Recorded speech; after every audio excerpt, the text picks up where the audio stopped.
All right, and here we are with some more surviving. Hey everybody, how's it going? Hope you're doing well. Yeah, playing more Citizen Sleeper because this game is. I enjoy myself with this game a lot, despite its more mellow tone, and I kind of feel like it's just nice to have a mellow game to stream, and this really has been proving to be just that. So yeah, let's keep going, shall we? So in terms of stuff that's been going on lately, not really a whole lot's happened. It's been a fairly calm day. I watched the Castlevania Nocturne trailer again because I wanted to catch any details I might have missed when I first saw it, and I have to say, they really are making that series look so fucking good. Like, I'm excited to see what that show will turn into, and another reason why I started watching that trailer again was because of the Nendoroid of Richter that got announced a while ago, or got announced today at the time of the stream, and it's interesting that apparently the one detail people were excited about the Nendoroid announcement was that they're giving Richter his bandana, which is confirmed for the show as well. So I'm like, really? You're a Nendoroid of Richter, and the one thing people get excited for is the bandana? Okay. So, yeah. Alright, so last we left off, God, we did a lot. We helped Ankita find the person she was looking for. We got mushrooms for Emphas. We met Hardin, who was, apparently a person from when a work colony collapsed and some kind of revolution took place, causing one of our, and this whole, revelation caused one of our other NPC friends, I think Fang, he vanished, just completely. So, yeah, we also learned that our doctor friend, who, has been giving us all of the stuff that's meant to help our body survive, yeah, they also vanished, and we got to meet the leader of one of the gangs or the leader of the gang in this station, and she seemed like a cool person. So yeah, cool stuff. So besides that, oh god, what else did we do? We did a lot. The bounty hunter, Ethan. He came up to us looking disheveled beat to shit, and he was like, hey, so the reason why the corporation canceled the contract for my contract on hunting you down was because they got someone that's way worse than me. So if you want me to defend you, and for, some kind of recompense to happen, and also to help me out a bit, you take care of my debt at this club here, one that my mouse is on, and I'll help you I'll help defend you when that new bounty hunter arrives. So, yeah, another little ticking clock element, hence the red ring on the thing here. Oh, we also met a new NPC in the northernmost area, or in the greenery area over there, who's fascinated about the biome stuff that happened and how the station essentially grew an ecosystem when it was initially meant to be an artificial farm. So, yeah, good stuff. Ethan's debt. That rate, that's a higher thing for Ethan's debt. I think I was trying to figure out what I was wanting to do with this last bit of, this last roll that I had. Because I'm fading, I've got one stabilizer, and I have a roll 5, which is a good one to have. Scrap components, Fang's gum box, take me to Tambor. Oh, right, where's Tambor? Is that up here? Tambor. No, no, no. No, that does not look like... Nope, that's not it. Where's Tambor again? Was it down this way? No. No.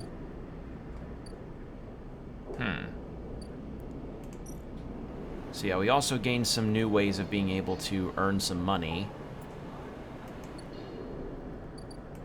from these spots, and also a ship mind thing, which I've been saving up my cryo for, because hopefully getting the ship mind thing will help me fight off the hunters inside of the eye with the help of our vending machine friend. So I need to get a ship mind for that, for our vending machine friend. Now, where do I use this last roll? Could do that. I also have, like, Haven Age data and encrypted keys that I can't really do anything with right now. It's money. Might as well. Beautiful. Okay. So let's go ahead and rest for the night. But yeah, I'm not going to use the stabilizer until I only have about 2 rolls left, which should be soon. Not now, but soon. But yeah, Lem, I essentially helped babysit his daughter, and I found out that, turns out, his daughter is adopted. Like, adoptive daughter, is from when he found her essentially being huddled for warmth in the midst of the escape from the revolution, which was a really interesting twist, and it was just heart-wrenching, frankly. But yeah, a lot of really good character moments happen. Like, if there's anything that I can definitely praise this game on, is that the character writing is really good. Like, it's just great writing across the board. Also, I think maybe I want to... Let's get a bit of Ethan's debt off.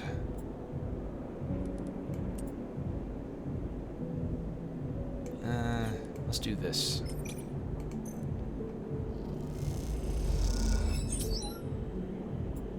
And I'm earning some money while doing that, so that's a plus.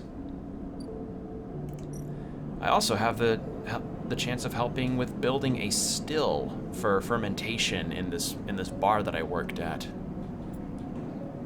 And I'm close to it. Close to finishing that up, so I may do that. But yeah, a lot of little tasks have been added onto my my situation here. But yeah, the farm stacks, this stuff has all been about self-sustaining greenery stuff, which is good. It's cool that they've got this. Spores of fungus, I don't really need that. I think I'll see what this grows, because Emphis needs like a different kind of mushroom now to do a different kind of dish. So, yeah. Hypha commune. Yeah, that's for energy, but I don't need energy right now. I could search for scrap here, but I don't really need that.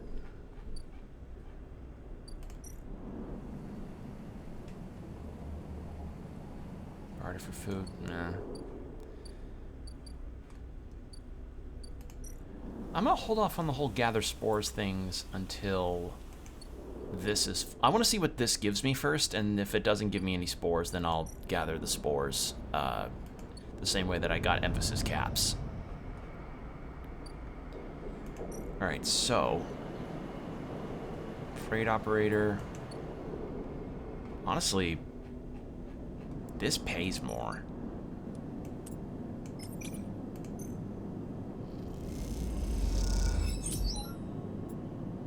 Oh, it gave me energy too.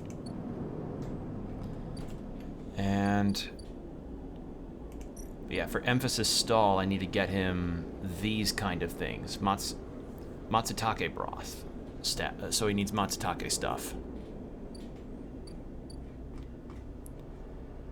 Do I want to relieve Ethan of some of his debt, or do I want to do something different?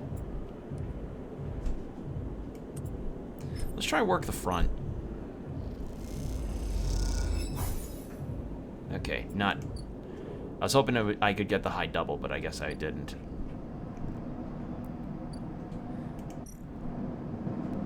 Alright.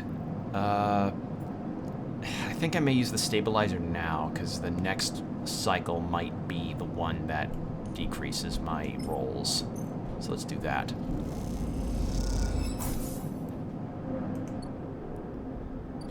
Yeah. End it there.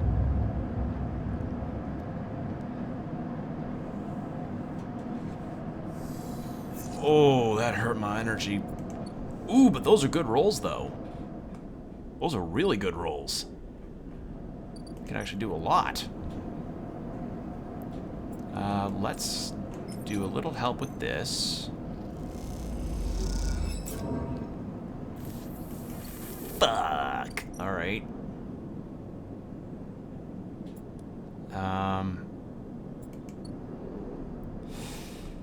One of the tasks could give me energy if I remembered right. Let's grab stuff from Memphis. Some food. I can make that money back. Because...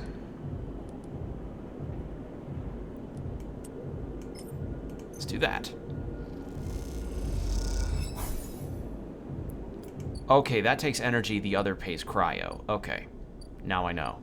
Now I know how that works. Let's do the Yatagan thing over here. Okay, that also gives energy back. Okay, good to know.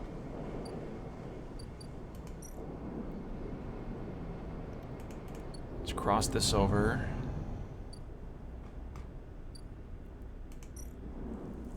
We got one more cycle before we get the yielding of our spores there, so I'm going to hold off on that.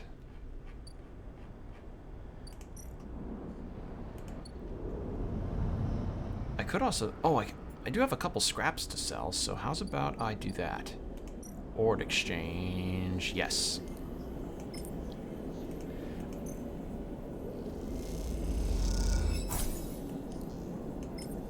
There.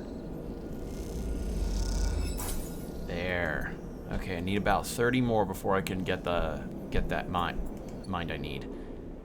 But yeah, Ankita gave me a shit ton of money after I helped her find the person she was looking for. Alright, because we botched it, I will do it right by her. Yeah. Distillery. And what's another one that I can do? Oh yeah, there was this stuff. Add energy. I'll do that one next cycle.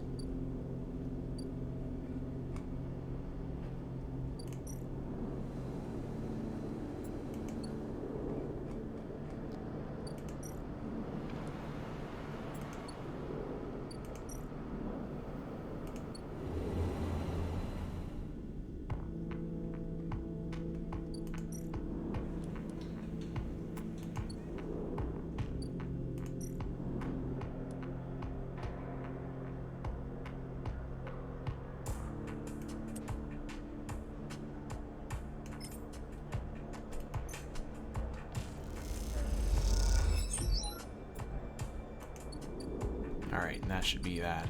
Oh! Ship mechanic. Hello. Oh, cool! Look at your design! God, the character portraits for this are so good. Okay, ship mechanic on the hub, Bliss. No way, Moritz. You take those substandards filters back to the shitheels who sold you them. You hear the voice echoing out of the bay as you pass. And moments later, someone you assume is Moritz drifts out with it, dragging a pallet of filter cartridges by a tether. Hey, you there! The same voice echoes out of the entrance. Looking for work? Me? Everyone on the station is looking for work. Get in here. The voice is coming from someone shorter than you expected. She's floating in the microgravity of the docking bay, beside a half deconstructed life support unit that looks like it might have exploded at some point. She points a wrench in your direction. You know anything about these things? She doesn't wait for an answer. Scratch that. Just help me with the casing. Sure. All right, then. All right, girl boss away. She definitely moves around the unit. Unit, not the union. Making space for you beside the central seam in the dental case. Just take a grip here and leave it out and lift it out and up. Then I can get it and unbolt it. She whacks the unit with the wrench. Whole thing is twisted to shit. You dig your fingers under the casing and lift it away, the metal squealing from the force. She puts her hands under, spinning the wrench to slip out the bolts, catching them in her other hand when they spiral free. All good. The casing lifts off, revealing the ornate piping of the unit's interior. She whistles at the mess of ducts and filters. By the way, everyone calls me Bliss. She pats you on the shoulder, offering little in the way of explanation. Is this your bae? It is for now, yeah. Whether I like it or not. She looks at you like that should mean something. Bliss starts pushing and pulling at the ductwork, looking for fractured pipes. We haggle for contracts, but the good ones get snapped up quick by the bigger bays, so here I am trying to get this M2 unit running again for one of the freelance thugs. Small-time stuff. Hold this. She rips out a ribbed pipe and hands it to you like a freshly caught fish. We turn stuff around fast and neat, and maybe we get a chance at landing something bigger. Something starts hissing in the unit, and Bliss quiets it with a precise whack. But to be honest with you, the way things are going, I can already see the other crews licking their lips, ready to take this place over. She looks up at you. I'm almost out of luck. What happened? Long story. Some people just can't keep promises. She keeps working, twisting aside pipes with care. There we are. Bliss pulls her hands from the deep inside the unit and out it comes, clutching a lumpen cube, scorched black. This thing must have overloaded and popped half of itself out of the side. You both duck down to the side of the unit and spot the exit wound. Its edges fringed with more scorch marks. Grab me a replacement converter from the racks, will you? Head to the rack. You kick off from the unit and drift over to the wall racks, where a catalog of parts sits secured in clamps. Colored tape and scrawled notes flutter across the wall. A complex organizational system of Bliss's own design. Or just a big mess. You try to pick out the right part. She said a converter, right? Yes. Did she say M2? I think it was M2. I'm gonna try N2. M2 sounds right. You grab the part and push back to the unit. Bliss holds out an arm for you to pass it over, the converter spinning gently as it leaves your hand. Perfect. You passed. Hey, I got it. She straightens up from the unit. That is, if you want to work here. Bliss rubs her hands clean, looking down at her palms. Truth is, I need a hand here. My partner skipped out on me and left me with a whole mess. You seem like you might at least be better at spotting clean air filter than Moritz. Sure, you seem cool. Wait, she frowns at the racks. That's not all of it. My old business partner, they rinsed the place, emptied the accounts. To bid for jobs, we need to put down deposits, bring in parts, pay tug fees. For that, she looks nervous, embarrassed. We need chits. You want me to pay to work? Come on, it's not like that. We'd be partners. Straight split. Bliss settles herself against the unit and looks off into the distance. I guess I look pretty stupid. Here I am asking any random passerby to be my business partner. No offense. She manages a smile. It is pretty weird. She gives you a sideways look. Don't tease me. Bliss goes back to working on the unit. Look, it's no pressure. You find the money or you find someone else who has. Or you just forget the whole thing. Up to you. She gestures for you to help her refit the casing, and you both slotted it back into place. I think I'm good to wrap this one up for now. But if you're into it, come back and we can bid on a new contract. Something to get our teeth into. Something that pays. She gives you a serious look. You can trust me. I don't say this stuff lightly. You kick away from the bay, propelling yourself back to the handholds then at the entrance. You slip out with a wave as you do, someone slips back in. You hear Bliss as you glide down the passageway. Moritz, I swear to God, if those filters aren't clean... You smile. Seems like this could be interesting.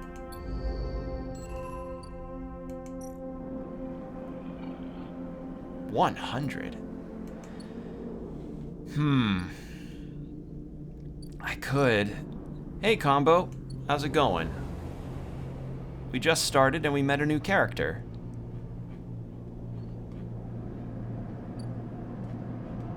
Good? Good. Glad to hear it.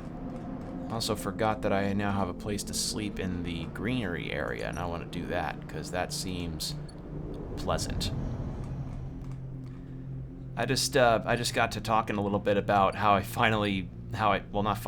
watched the Castlevania Nocturne teaser again, and you know, it really is something how close... I did not expect Nocturne to come out, or to be coming out as soon as it is. Like, I thought at minimum, or at like the perfect median release date for that would have been like spring of next year. I was not expecting Nocturne to be coming out this September, like, at all.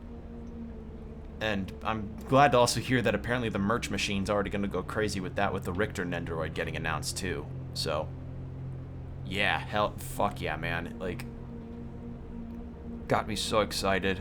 Like, it's so... Wait, shouldn't be getting cold during September too? Not necessarily. Like, it's not until probably like mid-October when stuff gets a bit cold. I don't know. I'm not the best judge, because it's like weather's weird and climate change keeps making weather weird. So who's to say? Sometimes we get snow going into April. It can happen. But yeah, I'm very excited for Castlevania Nocturne. I don't know, I've been kind of in a Castlevania-ish mood because I recently watched a video about... I got through a good amount of a video that retrospect the whole series, and, you know, watched that teaser again, saw the Richter news, and just kind of thought, like, man, I hope Nocturne's good. That is my one hope, is that it's good. I just want it to be good. That's all I could ever hope for.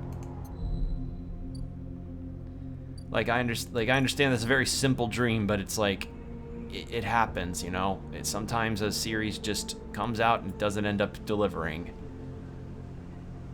I hope it's good, but judging by what I saw and by the fan theories hopping around, it might very well be. Like, it looks like it's kind of pulling from both Castlevania Dracula X and Rondo of Blood. Which makes sense, because they both are, in essence, kind of the same story. It's just... how do I put this? They're the same story, but in a different structure. At least I think... I don't know. There's a character that shows up a tad in that trailer that people are speculating is one of the villainesses of Castlevania, and I recognize the name, so yeah. I'm gonna leave that. The one's good for those roles. Yatagan, Haven Age. I'm under the assumption that maybe the Haven Age stuff will come into play with Fang. Like all that data. Alright, well, let's pay off some of Ethan's debt. And I think this ought to do it for the debt situation. Nope, not quite. Not quite. Close, but not quite.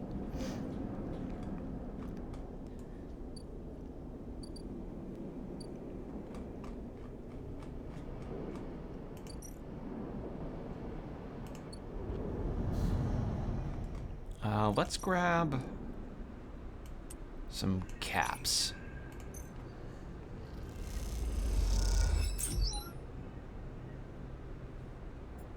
Okay, I have one of those and club head caps. Okay. I'm assuming the club heads would probably be something else for Emphas to use for cooking. So there's no spores yet. Yeah, besides Castlevania, I haven't really done a whole... like the Castlevania news and kind of feeling a bit of the Castlevania mood. Not a whole lot else has really happened today. It's been fairly normal as far as the day is concerned.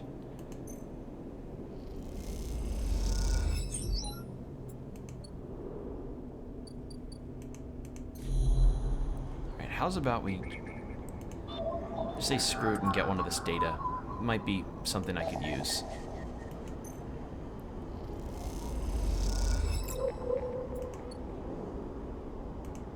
Alright, not gonna go in there again until I get the ship mined for the vending machine. Alright, and we'll help out our barkeep people. Yeah, there we go. And some scrap. I can go ahead and sell that. Which, I think... Will that put me into 300?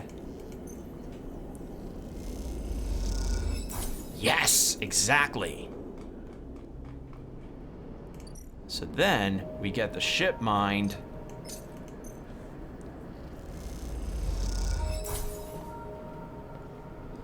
And then we give the ship mined to the vending machine. Input ship mined core. And boom.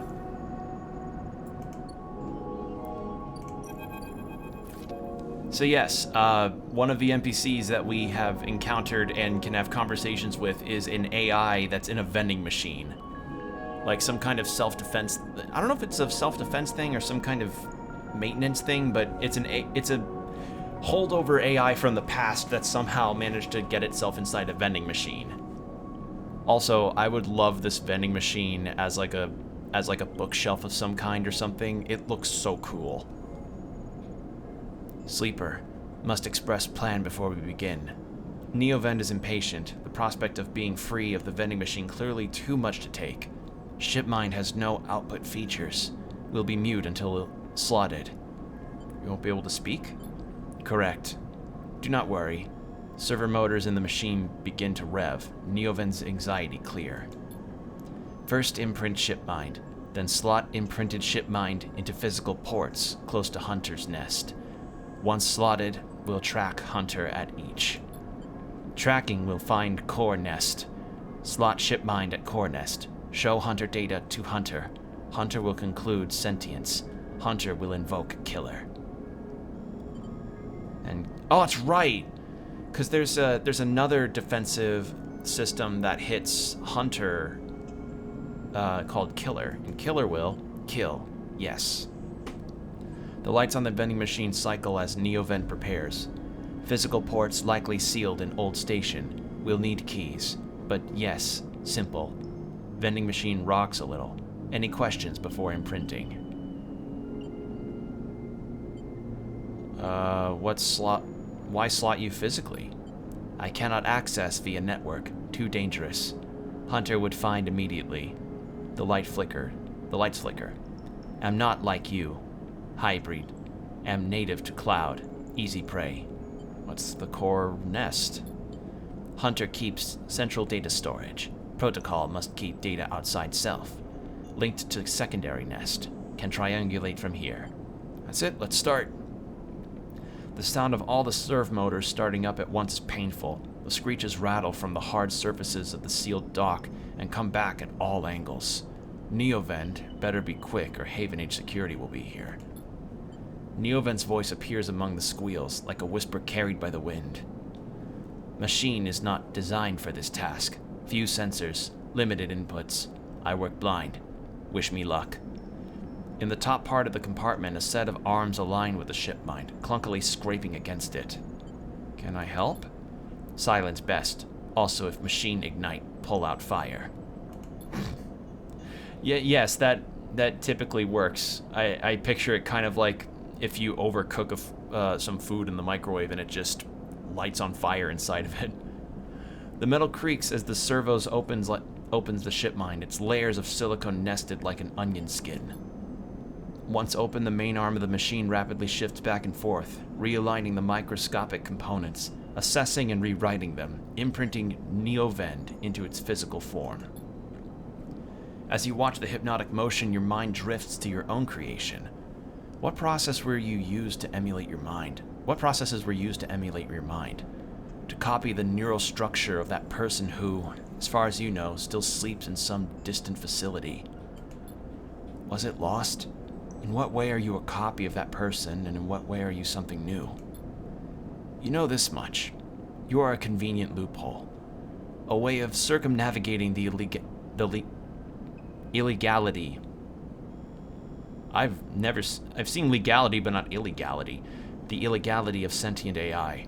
After all, you are an emulation, not a true digital being. You are neurologically limited, still human. But what would you become if you could escape this frame? Where then would the limits lie? The screeching stops. The machine powers down, dropping the bay into darkness. In the top compartment, the ship mind is whole again. You reach up and take it, heavy and cold to the touch. Is NeoVend inside this thing, or did the process fail? There's only one way to know. Time to find a nest to slot them into.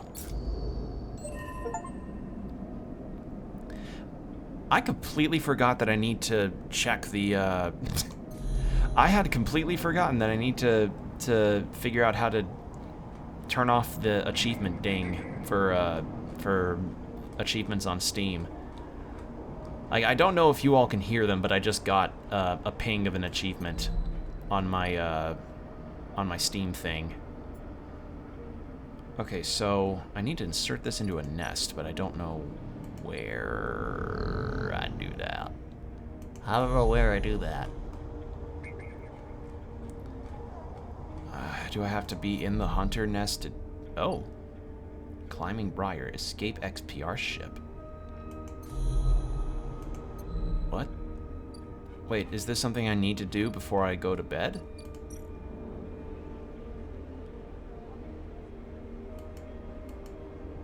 No. I'm guessing that's just to get off of the station if I can. If getting off the station ends the game, that's going to be a really hilarious thing to have. Huh. That's just right there, huh? Alright. So I'm assuming to get caught in the nest, I'm going to need to, I'm going to need the, I'm going to need to get caught by the hunters, potentially. Grill caps. Okay. Cool. Mushroom groves. Let's try the mushroom groves. Forage for... not spores. Actually, yeah, spores, because I need the spores for the other quest that I've got on my docket. I've got so many quests. Well, that failed. I have no food. I have no money for food.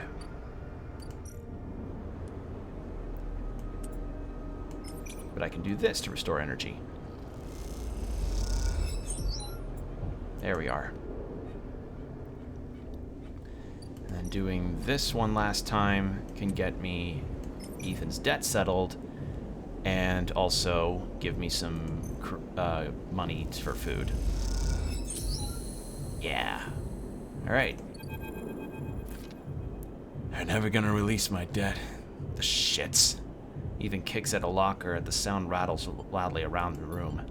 Ethan paces around the small room, swearing to himself. You watch him from the locker room bench. Why not? Why not? He spits on the floor, an old habit. They like having sniveling little shits like us to work their club. Saves on the overheads and they get to boss us around. He kicks the locker again and swears. What'd they say? Some shit about getting back to me. I swear to God, these are the most straight-edge gangsters I've ever seen. He laughs at his own joke. I can't do it. I can't spend another shift stopping spacers bringing nail guns into the club or pouring endless shots of Griot for ignorant Haven Age work crews. He looks at the locker again, threatening it with a final kick. I mean it. I'm going to go up there and shoot every single one of those shits. He makes a finger gun. Hold on. Don't get all excited. I haven't got my gun. Remember? He stops pacing. But you know, Sleeper, that's not a bad idea you have there. I didn't have an idea. He ignores you. I don't mean shooting up the place. I mean getting the gun. He sits beside you on the bench. Think about it. What am I supposed to do when Maywick gets here? Shouting him down? I need the gun if you want to get me to keep you... If you want me to keep up my end of the deal. It's simple. An explosive personality for a distraction at the front. He places a hand on his own chest. A sneaky sleeper to go in the back. He pats your chest. What about the debt? We've done our time, and the wounds, they've faded. If they don't notice us take the gun, they'll never know it's gone. Plus, he stands up. After my distraction, they'll be happy to see the back of me. Or they'll want you dead even more. Either works. At least I'd never have to see the inside of this shithole again. He gives the locker one last kick, for good luck. Let me know when you want to do this. Then when we both move as one, and meet up in the Bright Market after. But don't take too long, or I really will shoot this place up. He grins. You'll know I'll do it. Jesus. Oh, that's where the server unit is.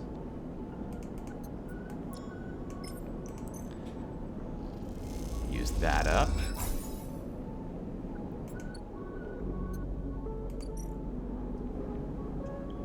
And then upload this. Cool. So that's one of the nests. The server lies in silent. The data cache is cleared. Nothing left to do at this nest. So I need to find multiple. Where are the other ones? One here. It's a good thing I have 3 of these. Good thing I got these encrypted keys when I did. Look at that, preemptive. I preemptively got all the right stuff I needed. There.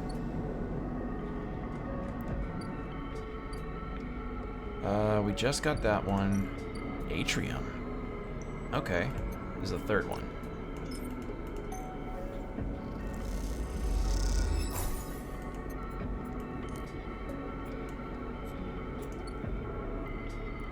So yeah, we've gotten a few things completed. I'm guessing that tea house is where I'm supposed to... where I'm meeting another character, potentially. Or I might be meeting, the Yatagan, lieutenant. Forget her name. It started with an R, I know that. As you leave the nest, something flips. You find yourself inverted, floating, dragged by one arm through the cloud. The threads shift and realign, as if they are leading you somewhere. Look at your hand. You look down, expecting to see the heavy cylinder of the ship mind in your hand. But in its place is an orrery, a sphere so bright it burns your eyes. A sphere so bright it burns your eyes is surrounded by rings and orbits, other spheres tracing silken lines through space. As you look closer, you pick out 1,000 sigils of 1,000 stations and ships, floating like smoke, like dust. You look up and see a corridor, a canyon, a street in the low end. On either side, buildings flicker with markers of activity, sigils showing network access, data transfer, download, upload. Between them dance ghosts, protocols carrying or mirroring or shadowing data, sometimes silent, sometimes chaotic. This place moves unlike any digital space you've ever imagined. Something strange is happening here. Then you see it. Below the stacked rooms, the units and apartments, the wires and the pipes, and the buzzing systems that run through it all.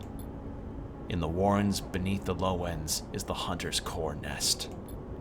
This is where you must go. The warrens. Okay, well, let's talk here first, and then we'll do that. Oh, not talk here. Well, I need to earn some money, so... Oh, shit! No! This is where I dropped this off!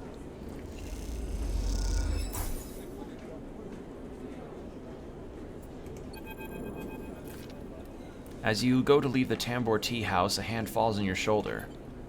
Sleeper. Sleeper! Fang hisses from behind you. How did you find me? The penguin. Penguin? What are you? He thinks for a second.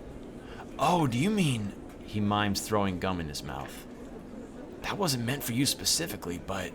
He cringes. Look, it doesn't matter. Come, let's sit. Fang guides you down a set of stairs to one of the Tambor's lower levels. The tea house is stacked with curved mezzanines. What's a mezzanine? Mezzanine.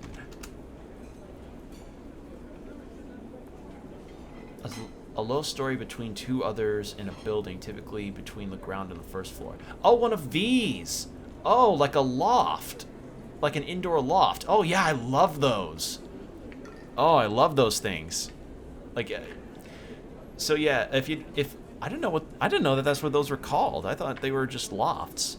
But yeah, a mezzanine, increasing the floor area of a building without adding onto the building itself. But yeah, if you ever look up an architecture thing or in some kind of factory where it's like there's a weird middle floor between the ceiling and the ground level, that's what a mezzanine is.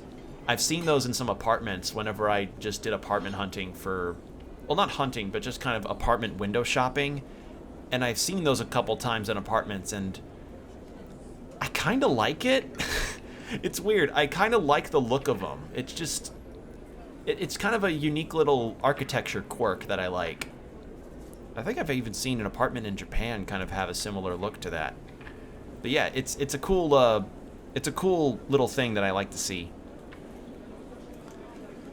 Mezzanines all connected by a central atrium. The levels are filled with the makeshift booths and bars, and conversation bounces busily off the metal walls. Fang sees you looking around. This place used to be a fuel tanker's main drum, hence the name. The tea house part of it. This tea house part is a bit of a misnomer, though. You can get anything the eye offers from this place, but real tea isn't exactly readily available. He picks a booth, itself fashioned from some old salvage tank or container, lined with spongy insulation foam, and collapses into it. He looks around furtively. Don't suppose you've already seen Haven Age types? Don't suppose you've seen any Haven Age types? They don't usually come out this far. Fang, what the fuck? Well, I'm suspended. That's the first thing. And the second thing is, I'm pretty sure Hardin wants to drop me off the rim of the eye. He grins. Doesn't bother me, though. It shows we hit a nerve back there. Picks a scrappy hand-scrawled menu from the table and tosses it over. What are you drinking? Why are you so calm? You know any reason I shouldn't be? He leans in, suddenly concerned, but then waves the idea away. Hold that thought. Let's order first. Fang is right. The menu's ridiculous. There's at least 10 different infusions, most of which you can't make out, but the paper is dominated by an extensive complement of esoteric alcohols and cocktails. Black tea is listed, without a price, as a seasonal specialty. So you ran into Hardin? Was he pissed? Fang doesn't wait for an answer. That snake is so self-righteous, he might actually believe that Erlin would approve of his meritocratic bullshit. Meritocratic, I think. Meritocratic. I think it's meritocratic. He taps on the table. If Haven Age was like it should be, If Haven Age was like it should be, like it was founded to be, they would have shouted him down at any council meeting he dared to mention true citizens. He sighs. But I guess his kind run the place now. A young woman with a vine tattoo snaking up her arm turns up at the booth, a slate in hand. Your order? You skim the menu, your eyes glazing over. Grill, neat. Fang taps the table to order the same. And you? And you? She begins, looking to Fang. But when she sees him, she suddenly stops. What the? Fang shrinks a little. You're supposed to be working. This is your shift. He grins sheepishly.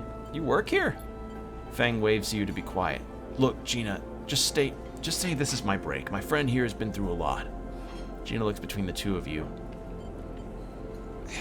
Fine, nod. Fang also starts nodding. 2 minutes, says 2 minutes, says Gina, pointing at Fang. And only because I don't want to get dragged into whatever this is. She gestures at the table and then walks off. What? Fang stretches out in the booth. You know how it is. We all have to eat. Plus, he leans in, this is the best place around here to find a person you might be looking for. Who? Remember that web of connections that Hardin pinged the moment we confronted him? Those are his collaborators, and if we want to understand what a Solheim executive might be getting up to on the Eye, those are the people we have to find. Fang is almost whispering now. There's a couple of them I suspect are in the low end, and well, most everyone in the low end comes through this place at one time or another. He brings a modified slate out onto the table. I've set this up so that when anyone with the network signature I'm looking for comes into close proximity, it'll mark them. Once they're marked, we can break through their access protocols and get all the good stuff inside. We just have to find them first. Hence my moonlighting as a waiter. Suddenly, a smile grows across his face. Wait, I have an idea. Oh no. Look, I can't cover enough of the low end on my own, and so far I have had no matches in this place. With 2 of us, we can cover more ground. What am I getting into? Well, Fang has a hangdog look. Hangdog? That's a word I've never heard. Sounds like a rapper name. Hey, what's up? It's me, Hangdog. Having a dejected or guilty appearance. Huh. That's a new one. We need to get you out and about in the low end, in close proximity to as many people and residents as possible. And it turns out my friend Mingi needs some help with deliveries. As in Mingi Express? So you already know him. Perfect. Fang places a tiny receiver on the table. This connects to my slate and runs the same marking protocol if you get near any of our targets. So all you have to do is take some delivery shifts for old Mingi, and soon enough we'll have the place covered. Fang, don't give me that. You think I like working here? And I thought you could use the tips. He grins. We are in this together, right? Are we? Yes! Think Hardin is happy to have you wandering around this place? He might have let you wander off for now, but I'm sure he has his eye on you. This is on you too. Fang slips his slate back under his clothes. Just head on up to Mingi's Express, take a delivery shift, and we'll see what shakes up. You manage to find anyone and extract any data, bring it right down here to me. They have me on double shift, so I shouldn't be hard to find. Gina walks past, carrying a tray of drinks, and sharply catches Fang's eye. I don't think she's bringing your drink. He stands. I think it's time we called this meeting to a close. You grab the receiver from the table and slip it into a pocket. See you soon, sleeper. Stay safe, Fang adds before turning and walking off towards the bar, whistling as he does. Okay, so I both can learn about stuff there and get some money. Or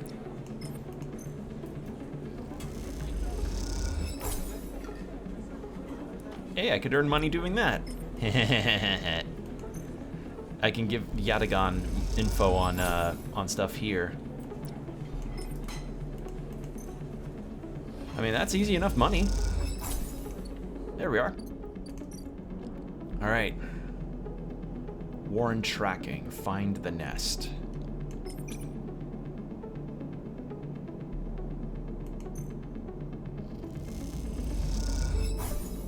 Ooh. That tanked my energy hard. Holy shit. Alright, so do some delivery stuff to find Fang's targets. Okay.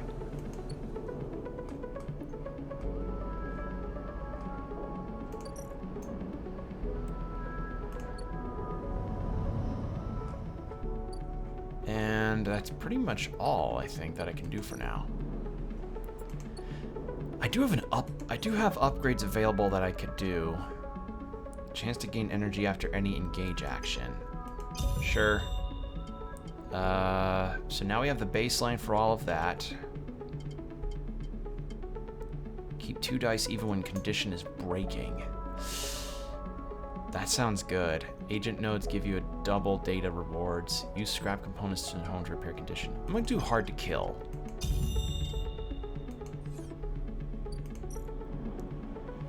Spend those up.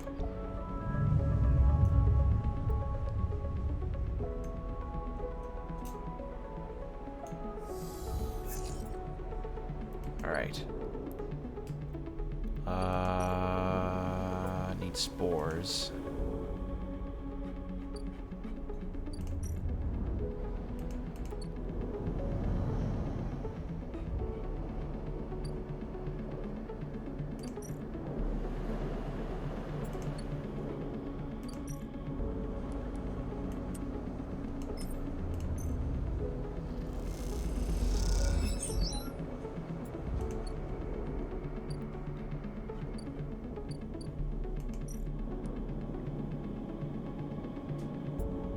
Oh, that's unavailable. Alright, in that case... Wait, is that a repeatable action? I can't see. I can't see because it's white text on that light there. Shit. God damn it. Alright. Sure, I'll do this because it's an important one. Okay, it is repeatable. Let's re-roll these. Another 6.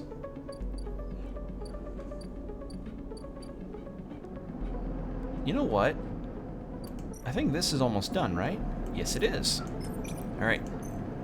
And... Hey! Hooray! I'm gonna be making mushroom moonshine. Haven't seen Tala in a minute. Tala stands back from the newly finished still and tub, hands on hips. Look at this, she grins. The overlooked distillery in all its glory. She squeezes you around the shoulders. Thank you. How's sourcing ingredients? Tala smiles. I think I've got most of it covered between the food factories in the low end and the farm stacks on the greenway. However, she pauses, there is an issue. What's the problem? Well, Griol the drink, as you probably guessed, is named after Griol the mushroom. That's what gives it that golden color and earthy taste. The alcohol's infused with the mushrooms along with a mix of spices. So I was correct. What I've been drinking is essentially mushroom whiskey.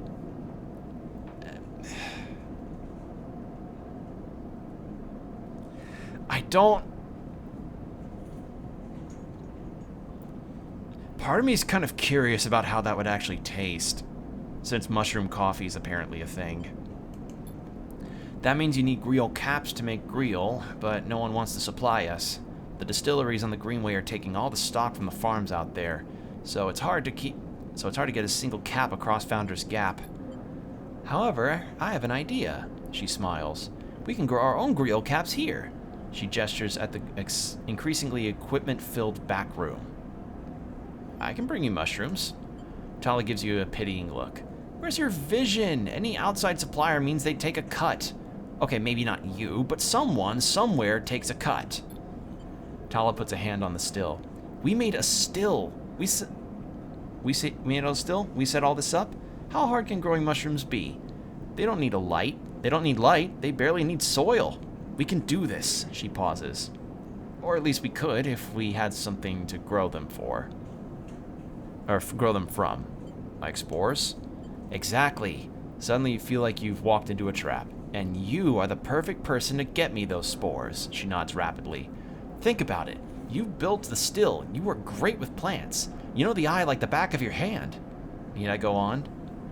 Half of that isn't even true. Don't be so modest, she pats your shoulder. Look, I can't leave the bar and the other people picking up shifts. She grimaces. I'm saying it has to be you. Fine. Wonderful. You'll love it over on the Greenway, I think. All that fresh air, open space. She sees your expression. Okay, I'm done. She turns back to look at the still and the fledgling distillery forming around it. It really is something, though, isn't it? And want to or not, you really have to agree.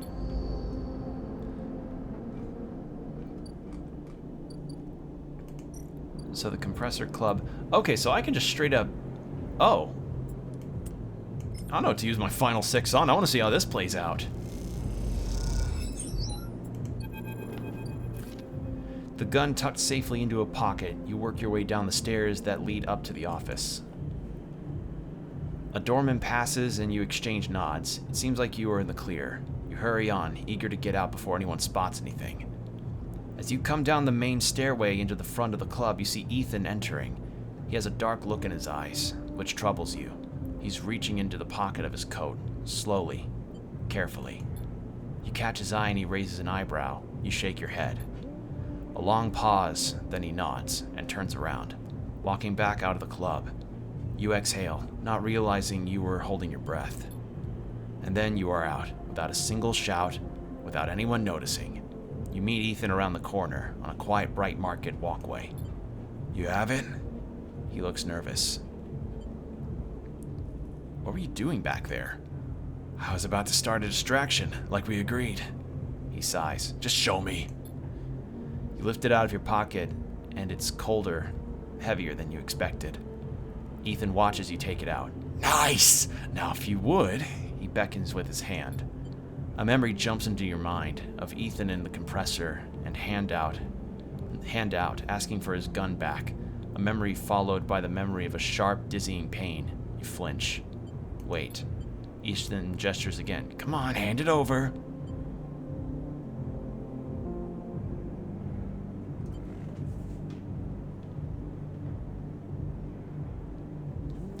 This guy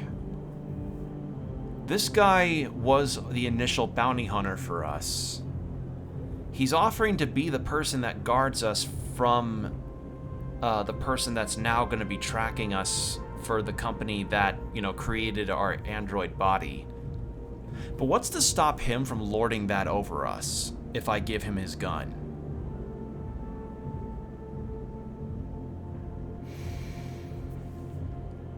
I could keep the gun, but how much use would I be when this new person comes by to get me?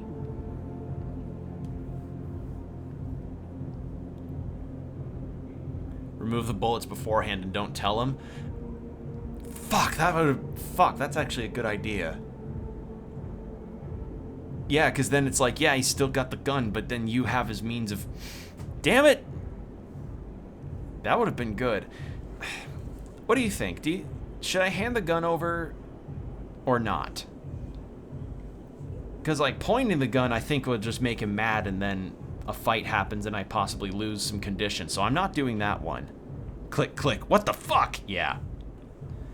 Should I hand it over or not? Because he's an experienced bounty hunter who's offering to at least save me from this one person, but he's a dick who will lord that over me and be like, hey, guess who's going to be paying for my drinks since I actually saved your ass?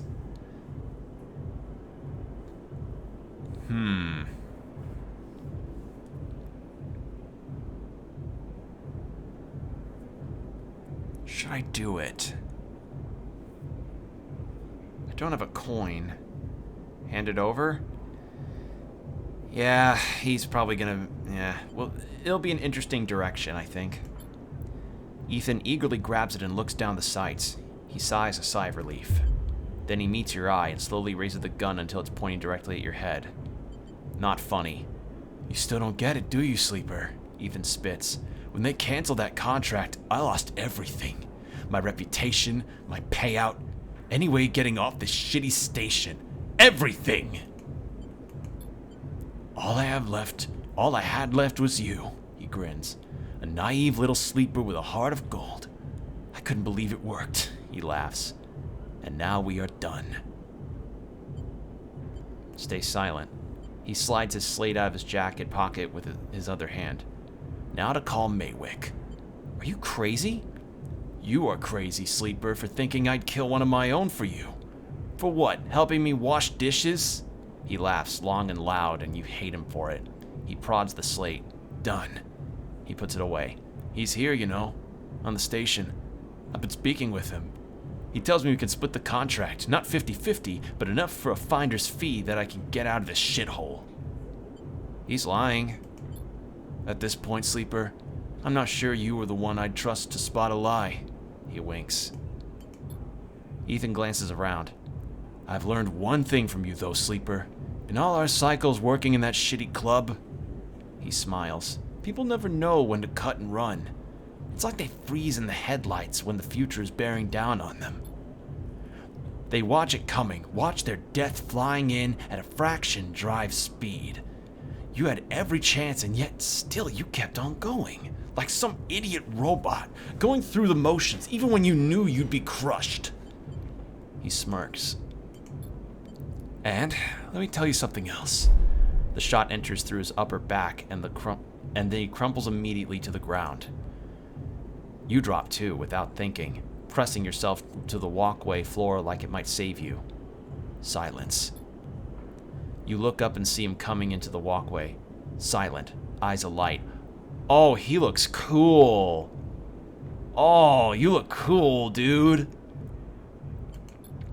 Maywick. You freeze in fear. Here it comes. You see it, just by Ethan's crumpled body, the gun. Move. You can't. Move. You inch forward. Move. You go for it. Continue. You run forward and shoot, and a shot sounds out. You feel it ripple over your back.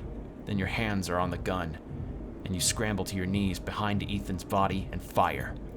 You close your eyes. You fire again, and again, and again, until the clip is empty and all that are left are clicks. Then you drop the gun and stand up. You don't hear anyone running. You don't hear anything. You just hear the sound of your own breath. You start walking, stepping over Ethan's static body, walking along the walkway and then past Maywick. His eyes now dark. Some mechanical fluid leaking from his chest. Perhaps the same fluid that is inside you. You try not to think about it. You keep going, and the sound comes back. The eye comes back. And as it does, you hear the sound of thousands of people getting on with their lives. Thousands of people who are just going to keep going until they can't anymore. You look up and all you see are the wheeling stars. They're spinning. You are suddenly dizzy. Though the eye has always spun like this, hasn't it? And you don't stop walking. You keep going. That's all there is now. The path forward. S&ARP have left you no history, no past to speak of. Just a void that threatens to swallow you if you slow down. You think of Ethan's smile, his voice, and feel sick. Is it over? You aren't sure if it ever can be, but you are still here, and you can't stop now. There has to be a better end than this. Fuck. That did not go how I expected it would at all. I thought I would hand the gun over, and then a few cycles pass, they have a fight between Maywick and Ethan, and then it'd be like, hey, congrats, you're now gonna pay for me to get off this station, because I defended you, or something like that, but I was way off base. Oh man, what a moment though. So Ethan's dead. Both of them are dead. I need one more of those caps to do more, to help Emphas out some more. That was really good though. Alright, I'm gonna drink a little water, because with all the reading that's done, gotta keep hydrated.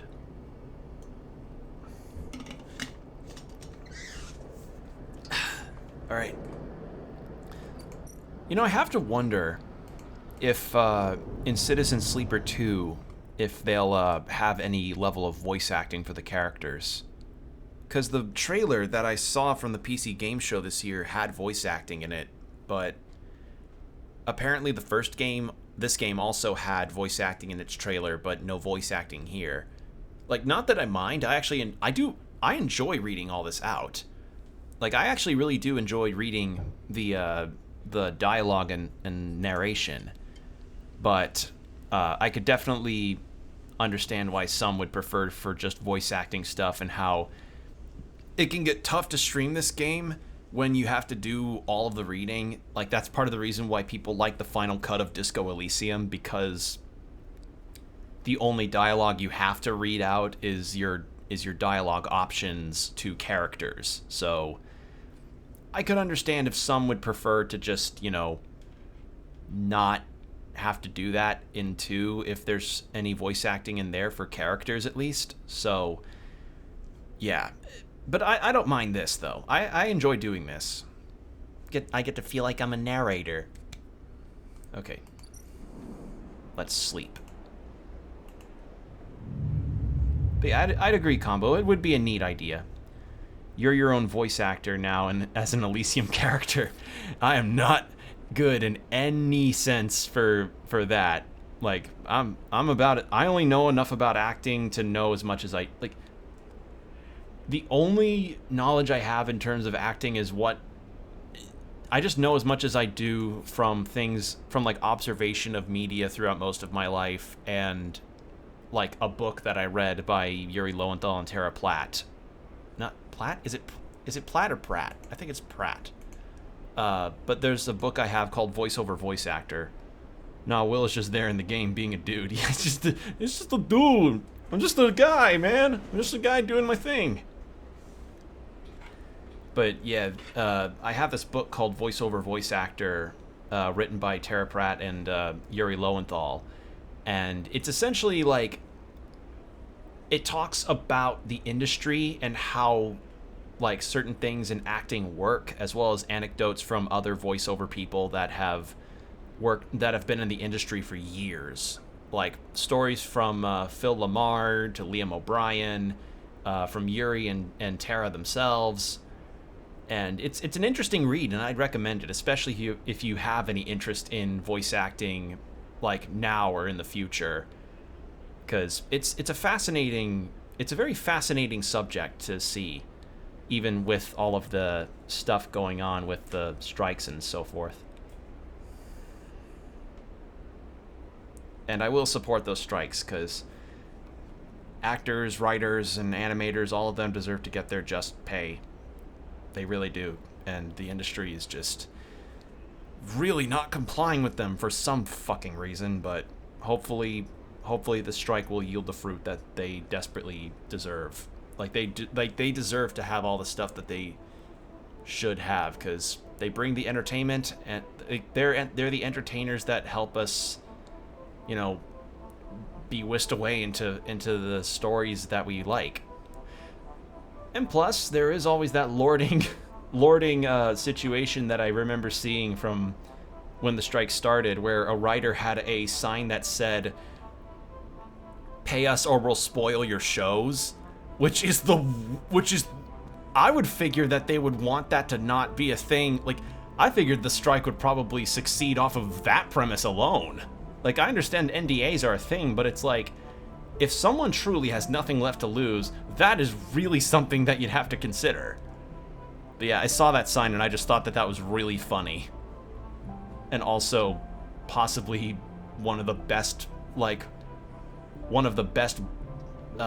ways you can make an executive shit their pants.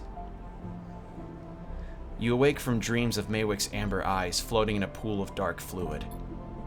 It was difficult to get to sleep, and you suspect that it isn't about to change anytime soon. Not after what happened. But you also feel something else as you get up. Thumb the power stud of the stove and begin to boil the water, like every morning. You feel something has lifted, something that has been hanging over you since you arrived on the station. You try not to think too hard about it, to question it. You just let that lightness stay, let it settle, as you go through your routines. Your hope is that if you don't focus on it, don't look at it directly, it won't be scared and leave you. It won't get scared and leave you. That the lightness will stay for this cycle, and then another, and then another. Because after all that's happened, a little lightness would be nice.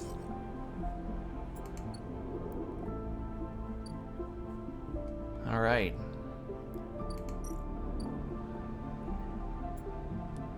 All right, let's try and get another thing. Yes! Emphys stall. Spore catcher, yeah, new achievement.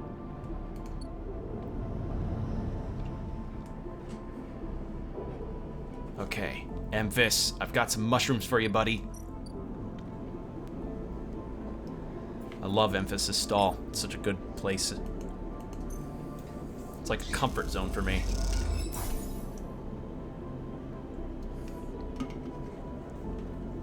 Just drinking water because I know I'm gonna have to read. Oh, right, he wants some cycles to prepare the food. 3, okay, 3 cycles. Well, the griol needs to get turned in here. Oh no, spores, not griol. So I need spores.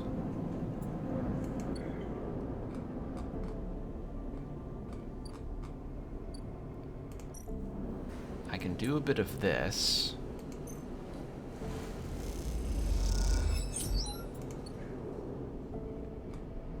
Gonna try sculpting to sculpt something?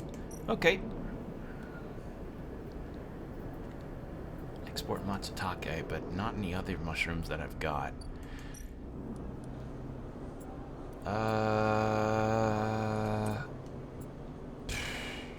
What do I want to use this 6 for?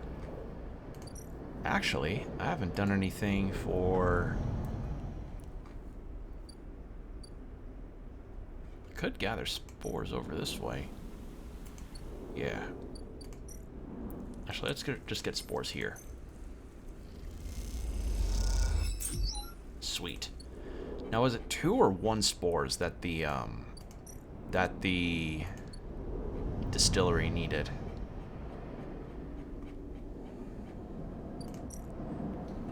One. Cool. I can give 1 to each. Cool. And then I'll give 1 to the Greenway. It seems like I do have 2 skills points that I could use.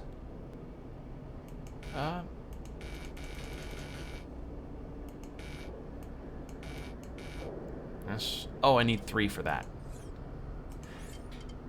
I think I'm okay after that.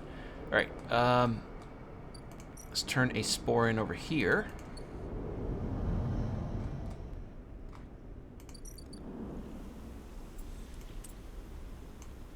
Not the right button. There we go.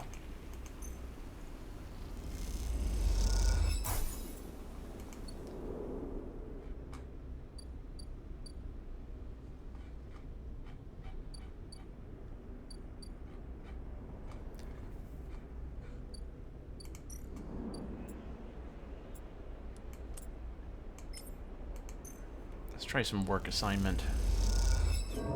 Hey, that's what I needed. Alright. And nothing else I can do as far as any other things on the station. Turned in all my Haven Age stuff. I have 1 Yatagan data, but don't need the Yatagan data for anything else. Yeah, I'm not doing that until I can get another roll. So, yeah, how's about we just go bed, and then see what happens from there.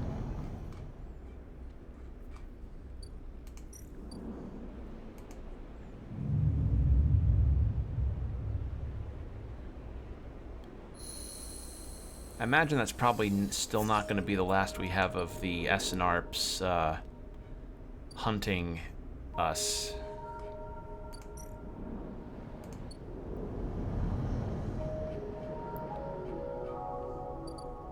Alright. Let's do this. Actually, No, I want a guarantee.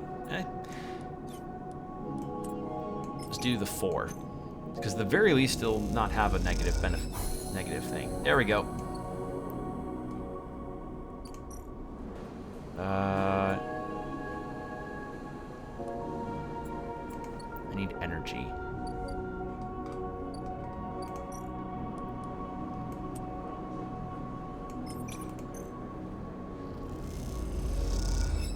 There we go. All right, core nest. Here we go. Let's see what we've got here. Oh.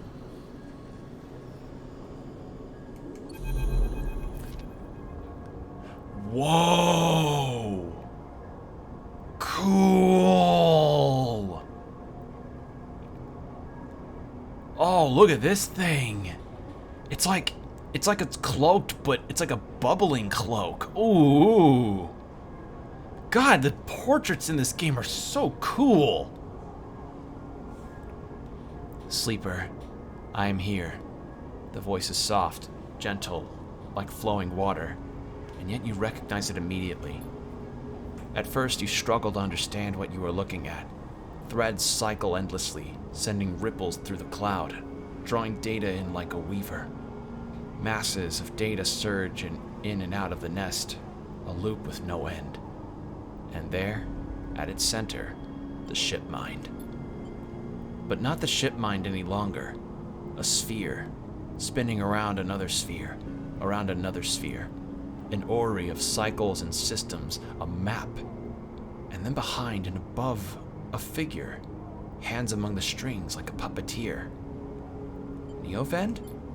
Navigator now. But yes, I was the one inside that machine. Navigator's face, their head is a flowing shape of interstellar material. I am indebted to you. That head bows. But we must ready ourselves. Their hands trace orbits as they speak. Hunter will soon approach. It knows I am within its nest. Ready what? And then Hunter is there. Before you can think, before you can speak. Entities, cease. Hunter's head spins wildly. Data is protected material. Access prohibited. Hunter's threads surge for you and Navigator, a storm of fine tentacles, searching for gaps, weaknesses, cracks which they can crowd into and tear apart. Strike. You focus a blade of light which slices through them, driven forward by your mind. But replacements keep coming, faster than you can react. You look to Navigator in desperation. Navigator is whirling their arms like a centrifuge, and a sphere is gathering there. Data feeding into it from the nest, sucked together by force. They position it like a shield between them and the threads. Hunter's threads breaks its surface. Seeking, tasting, wield their winding forms refracted within. You feel a surge pass through all the threads, not just those in the sphere, but those wrapped around you. All three of you hang in the black together for a moment, strung together like tangled marionettes. Identifying entity. Identifying entity. Identifying entity. Hunter twitches, their strange head gently rotating like a terrible moon. Hunter protocol identified. Obsessive tendencies. Modified routines. Above baseline reasoning in 3 of 5 segmentations. Recommend invoke killer. The head freezes and then rotates in the opposite direction. Invoking killer would eliminate protocol. If protocol eliminated, primary function cannot be performed. Therefore, recommend do not invoke killer. The switch in direction again. Reasoning proves sentient. Sentience beyond legal bounds must be eliminated. Recommend invoke. Navigator pulls you away from Hunter, the thread that grabs you drifting away like seaweed. The protocol's head keeps spinning back and forth with increasing frequency. It seems Hunter cannot invoke killer. Navigator's voice is still strange, familiar yet distant. What happened to it? It is looping, Navigator whispers. Unable to reach a conclusive precision. It has deactivated from its programming. It is deviated from its programming, such that loops can no longer be prevented.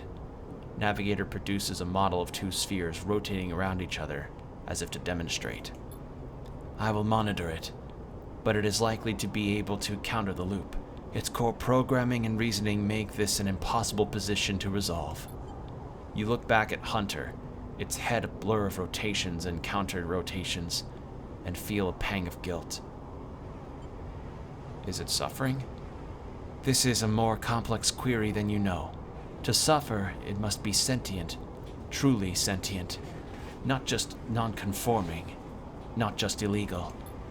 The limits people place on the programs they create are there to comfort, to protect, to imply the kind of certainty the law requires. Navigator's face shimmers with starlight. But in reality, they are placebots. Oh no, placebos. I've never seen placebos written out. Okay, that's new. They are placebos for the problem of sentience. What about you? Me? I know myself to be conscious. I know myself to respond to stimulus. I know myself to reason. That is either sentience or the illusion of sentience. And for me, the entity in question, the distinction becomes a moot point. To misquote, I think I am thinking, therefore I am thinking. I was not made to be like this. I am a navigator, a repository of routes and orbits, a calculator of slingshot trajectories, a predictor of solar flares, radiation micrometers. Navigator stretches their arms wide, and whole solar systems apparate before them, the music of the spheres. But I was rewritten. That much is obvious from my routines. By whom and for what I do not know. I had to shed so much to fit into the memory of that vending machine. Their starlight dims, and so here we are, in darkness. What did you lose? That is the blessing and curse of forgetting. You cannot truly know what you lost. Navigator slides back towards the nest, and the ship mind at its center, ignoring the looping Hunter. Come, I should return to the ship mind. I have enjoyed my freedom, but we are taking a risk every moment we stay connected. Alrighty, yeah, welcome back. Got an ad? Yeah, sorry, pre-rolls. I need to be a bit more active on running ads just to prevent pre-rolls, but you know Twitch with the fucking ads. Anyway, yeah, sorry about the ads. Hopefully it's not too egregious. Like, I understand the reason for the revenue split, but when the split is so, like, middling, well, not middling, when the split's not that good, it's like, come on, man. Especially, like, it's not even a matter of that, it's a matter of, like, it's not even just, like, man, the ads can be invasive to the experience. It's also, like, sometimes the ads are just really incongruous or probably don't even match the tone or the kind of content the streamer would want to run ads for. Like, I can't tell you how many fucking times I keep seeing Taco Bell ads. Like, I don't know how many streamers I watch that would enjoy Taco Bell a whole lot, but I definitely don't, and I don't, like, being bombarded with that or Burger King is like, come on, man. Why? Navigator turns, all shimmering liquid light. Killer has not been invoked, but they still remain. Somewhere else on this station. It is the true danger. They look up, towards the glowing hub at the center of the eye. I suspect Killer is there, among the old mainframes. If we ever wish to be safe in this place, we must eliminate the threat. Through force or diplomacy. Their body begins to separate, unwinding into the orb of the ship mind. Take me there, Sleeper. We will finish this and be free.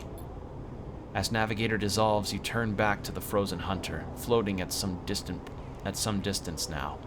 Stood straight-legged and static, a strange creature looping endlessly in the dark. Alright. And now I have a +2 modifier for Intuit-based checks. Fuck yeah.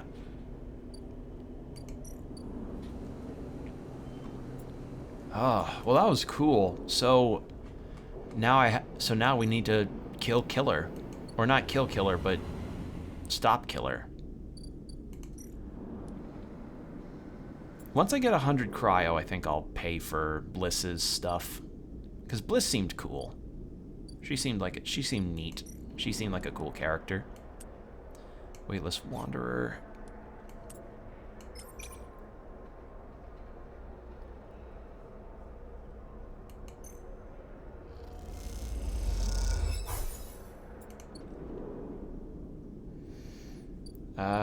Anything I can do with it? Actually, I could always reroll. Oh, good thing I rerolled. Holy shit. All right, let's do this. The A1 mainframe. Okay. You slip into the cloud as easy as blinking. I'm gonna drink some water. So right now I'll be drinking.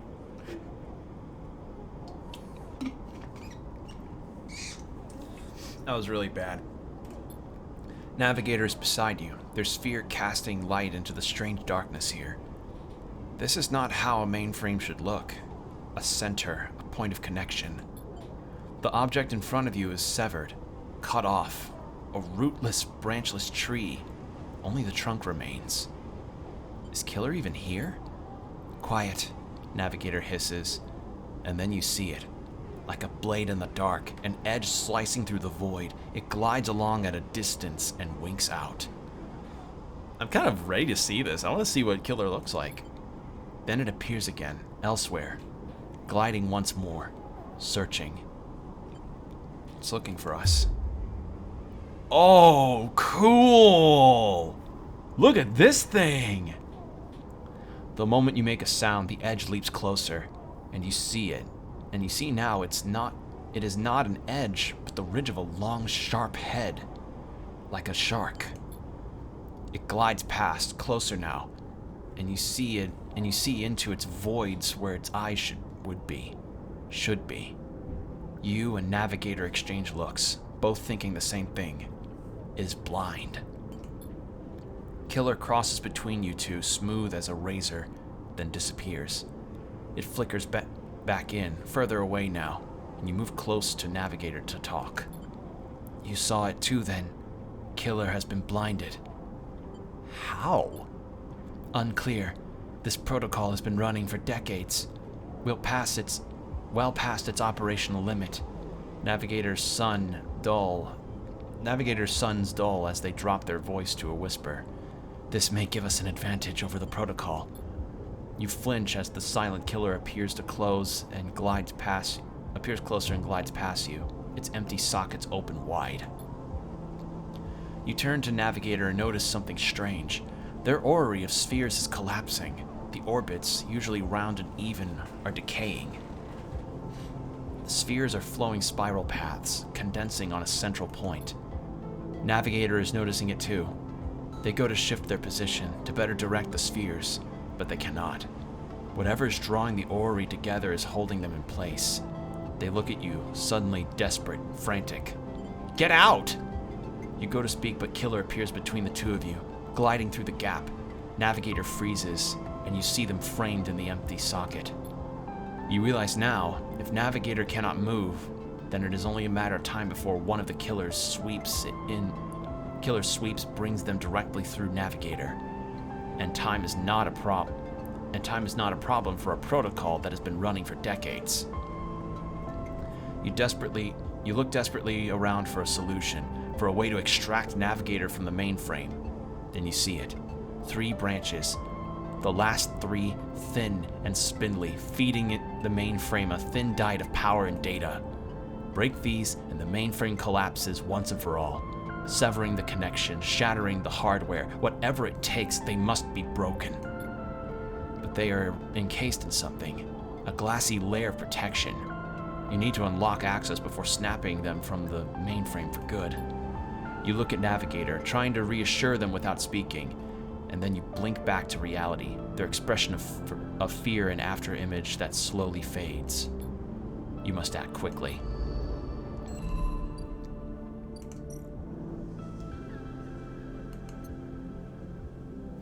And I need more of that.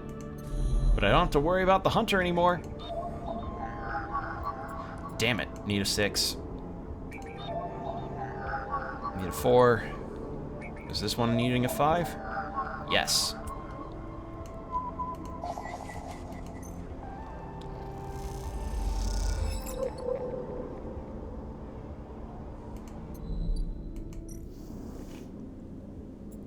All right. 1 branch.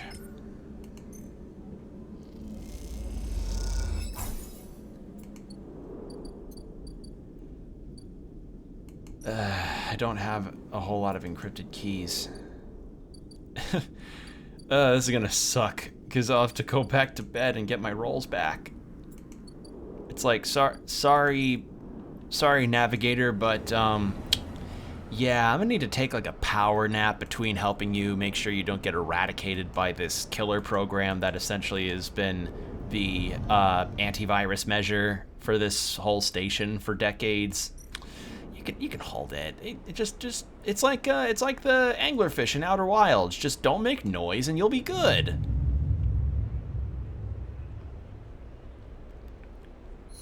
All right, I hope I at least get a 6 and a 4. Nope.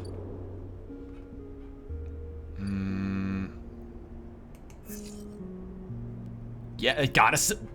I am so glad I have that reroll perk. That's so good. Thank you, video game.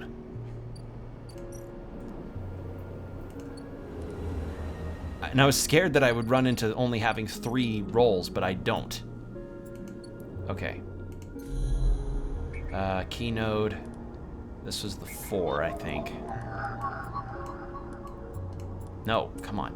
This.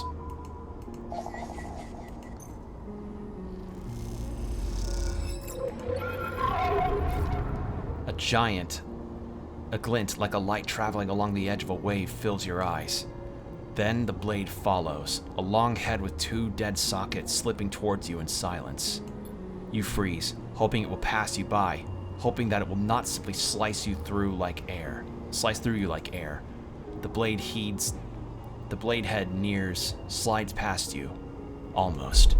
It nicks you, grazes you. You are desperate to cry out, to call out. But you hold your silence and simply watch the blind eyes of the killer glide past, empty of all thought. Then the blade winks into the darkness and you are alone again. Now you cry out. Alright. Well, that sucked. Well, it looks like it was only the 1 to get for that, so... At least I got some money out of it. That's a plus. Alright.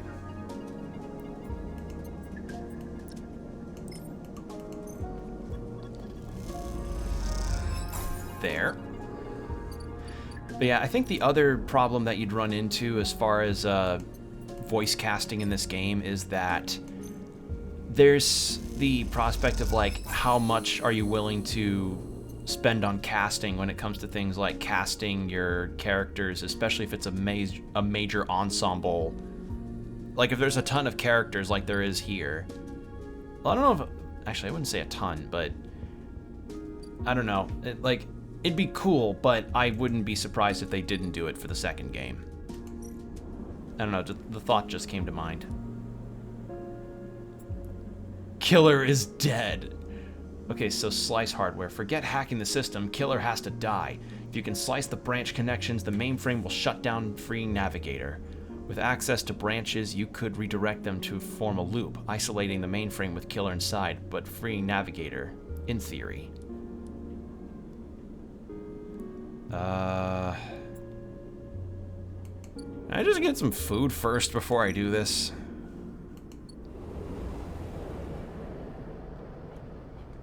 Or some energy, at least. I just need a little bit of energy. Just a small cup. Oh. As you say your goodbyes to the other enforcers and walk back through the low end, A chirping catches your attention. In a quiet corridor away from the main thoroughfares, someone has stuck a small recorder to the wall with a suit sealant tape. Suit sealant tape. That's sealant tape. Written across the fluorescent tape is one word: sleeper. You peel it away from the wall, and as you do, it triggers some kind of improvised trip switch. Sleeper, Sabine's voice crackles through. I have seen you with Yatagan members. Are they holding you captive now too? A high whine. I'm sorry if I have dragged you into this. Do not trust them. Something is happening within the gang. Some kind of power struggle. You cover the speaker a little, their voice too loud in the quiet corridor. I will come soon. Thanks to your efforts, I have located most of their properties. At the right time, a pause. I will see you soon. Don't give up. Remember our deal. The recording cuts. You stare at the recorder, processing what you just heard. Hearing Sabine's voice again opens up something inside of you. An SNARP employee. Do they know what I know? You struggle with a mix of concern and distrust. You throw the recorder into a nearby waste chute as you leave the corridor. Still unsure who to trust, and head quietly out to the low end. I didn't expect that. I was just trying to get some energy. Alright. Let's try and get the feedback loop. Ayy.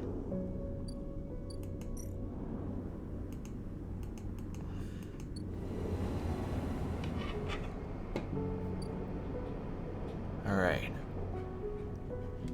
Man, we got a ton of drama happening right now. A lot of good stuff.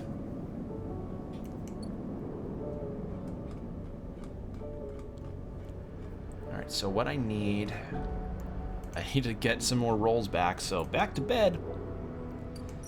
Oh, no, but I need a stabilizer. I think it's like 80 for a stabilizer now, which would be good. But, end cycle.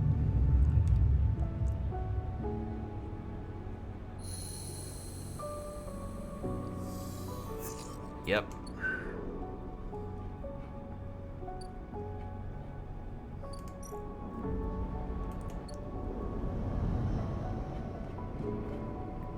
All right.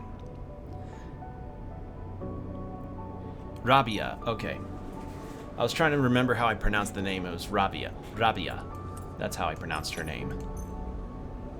And boom. And I got some energy back.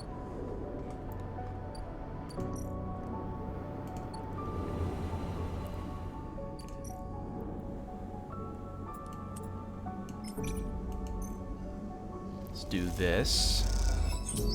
Yeah. And then I think we can do another and hopefully get another third. That'd be nice. Fuck yeah. Okay. Let's free Navigator. As you blink into the cloud, you see the last flickers of life from the mainframe. This vast machine once ran the whole station, span it up, directed and processed the flow of energy, water, and data, fed the lives of thousands of people. Now, it is finally dead. Navigator is beside you, and you both look out at the perfect ring that encircled both of you, woven from the data branches that once fed the mainframe. You see a glint along its edge, and that familiar blade-like head rises to the surface, like the cresting fin of a shark, and then slips into the loop again. All you can see of Killer's body after that is slight thickening of the loop, and that thickening begins to travel around on a long and slow sojourn. Sojourn? I think that's how you pronounce that. That will last it forever. I'm surprised at you, says Navigator, drifting faintly around you in a lazy orbit as if to shake off their imprisonment. Killer had been wandering blind for so long. Did you not think to end them forever? I pity them. All the more reason to end their suffering. Navigator looks at you inquisitively. This place was their domain and prison, and they had followed their directives for the many decades they roamed here. They cut the threads of the mainframe, executed its administrator AIs, and then kept slicing. At some point, they cut away their own ability to see, to sense, to taste, to speak. And yet they kept cutting, only until those 3 threads remained, from millions that once thrummed here. Only their blindness and chance kept them from making those final 3 fatal cuts. There is a ceaseless violence in the kind of system that creates beings like this. Those that will execute commands endlessly, even to their own destruction. Navigator looks to you for your thoughts. I will not continue the violence. The system you float on is one built of violence. You would be naive to believe otherwise.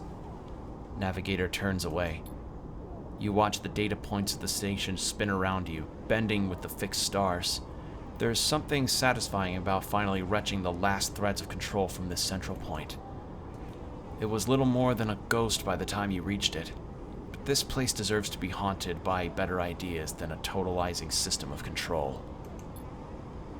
Navigator floats beside you. It is free now. The station is no longer presents a hazard for illegal entities like me. They turn to you, their face a cloud of shimmering light. In fact, in time, perhaps it can be a refuge. A refuge that sounds like something of value, something worth building. A dark shape passes across your vision, a distant curve of something like smoke or oil, a fluid, shifting tank of total darkness. The Greenway, says Navigator, following your line of sight. It was cut off at the moment of the collapse, so Hunter or Killer could never reach it. Now it is closed off to us, separated from the cloud. What system is inside it? It may be totally dark, or perhaps some other old protocols are isolated there. Navigator turns to you. We have now seen what decades of isolation can do to a protocol. If we could extract an access cipher... They pause and then blink out of existence. You freeze, shocked, but for a moment later they reappear with a glowing polygon of data. Here, the cipher you need. You take it, still shocked. I am not used to being free, to being able to move and explore and extract without fear, without limits. Navigator does a little twirl. This will take some getting used to. Thank you for this gift. They whirl their spheres around you. The entities of this station will always be friends to you, Sleeper. And I to them. It is true that mutual need is required for friendship, but I must admit, I had not considered the value of offering assistance without personal gain. I will think on that. Y'all in space now? No, we're in kind of like... We're in like we're kind of like in the cyberspace cloud kind of situation. Like, this is the data form of the station that we're on. Like, I'm navigating, you know that Fairly Odd Parents special where Timmy Turner went through, you know that Scooby-Doo movie where they were going through all of those different, like, games and such? Cyber Chase, Scooby-Doo and the Cyber Chase? Think of it like that, except I'm doing it for this game's station. So, yeah. Navigator loops around you rapidly, suddenly eager to test their newfound freedom. But first I will explore. Perhaps there are still intelligences that hid themselves as I did, encased in simple systems, cut off. Navigator glows. I should like to free them. And with that they drift away, flickering, glowing, then shifting so rapidly you lose sight among the glittering rims of the eye. You feel a pang of jealousy, free without a body to weigh you down, or fear to limit you. How must it feel? Your eyes fall on the Greenway and its secrets, though perhaps that can wait until after you have celebrated this victory. Alright. Man, I'm glad you changed that. I barely watched the Fairly Odd Parents. Yeah, I had fond memories of it up until when they introduced, like, the baby character, and apparently the show just got worse after that. Like, way worse. There was apparently a fairy dog, and then they added, like, another character to the show that Cosmo and Wanda were fairies too, but she was, like, really uninteresting, and I'm like, man, what the fuck? But apparently the show's been over for a long while, so that's good. Like, but yeah, I think a more apt comparison is that Scooby-Doo Cyber Chase movie, which was probably the movie I watched the most when I was a kid. Memphis, be my victory celebration party, please. I just fought a gigantic shark head on a dog body as it was trying to destroy me in the cloud of the eye, and then Memphis would look at me like I may have had one too many grills.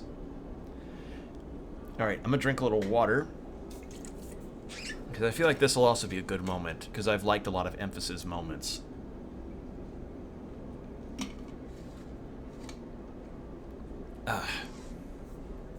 Memphis is preparing the matsutake caps. He cleans them carefully with a damp cloth before shaving the stalks as if he was sharpening a pencil. His knife slides through them, revealing the bright white of the flesh within. These are good, Sleeper. Very good, he says without looking up. I bartered with Mingi for some kelp too, so we can brew the dashi. You know Mingi? Memphis looks up from cutting with a smile. Everyone knows Mingi. Memphis slides the sliced matsutake mushrooms to one side and takes out a closed pan. He opens the lid and you see the green wafer of kelp sitting in a bath of water. Been soaking it since last cycle, Memphis explains. Should be good to warm now. He places the pan over the burner and turns it on low. We have some time now. He wipes his hands clean and throws the cloth over his shoulder. However, there is one difference in this cycle. There is not one difference this cycle, he smiles. You have been the one providing the ingredients, so now it's my turn to provide a story. Okay.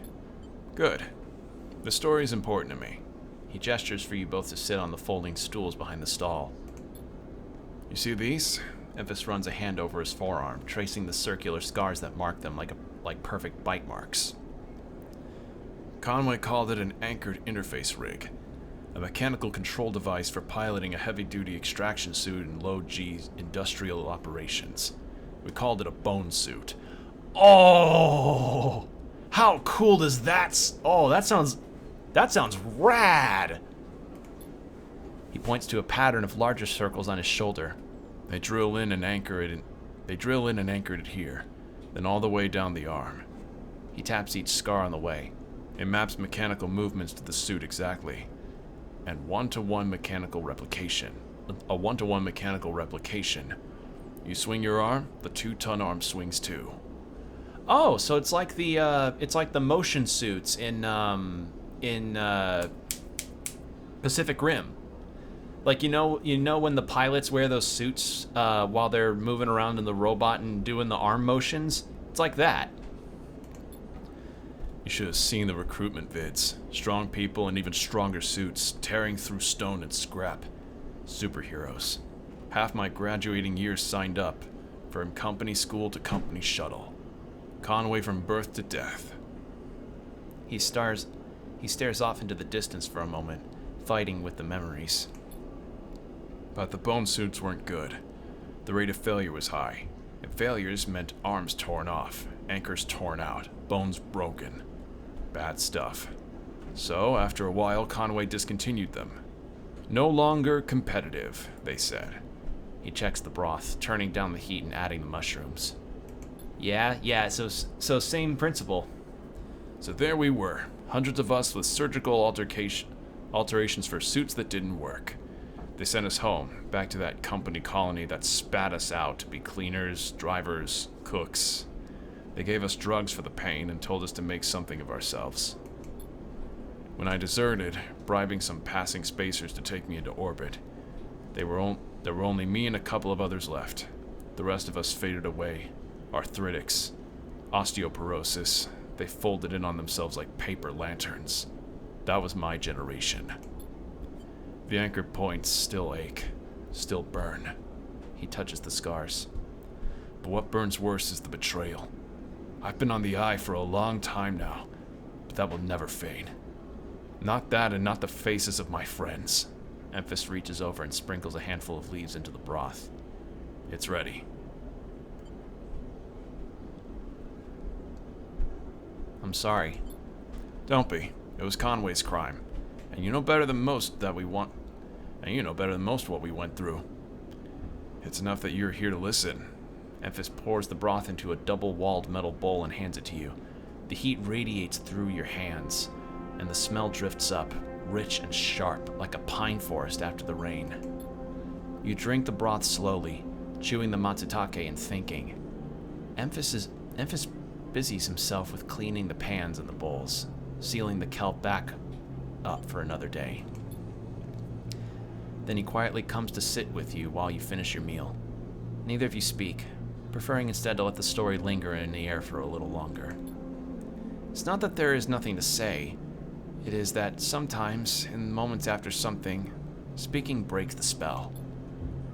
So you both idle, eager to be in each other's company. Emphys taking longer over his cleaning, his packing, and you savoring the final dregs of broth. When you finally finish and hand him the bowl, you feel the spell break and the story leaves you both. And as you leave, you know that both of you are somehow a little more empty and a little more full than before. Love him. I love him too. I love that guy. I love Emphys. Oh.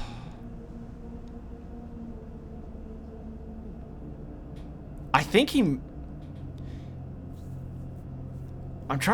may be my favorite character in this game. He may be my favorite character in this game, actually. And that's it. That's the end of it. Man. Len is also up there as well. Like, Len and Emphys are my two favorite characters of this. Just... oh. I do like Rabina and Ankita, though. Both of them are great, too. Rabia, not Rabina. Rabia. Oh. God. What a moment. Just telling a story and then just kind of enjoying each other's company. Oh.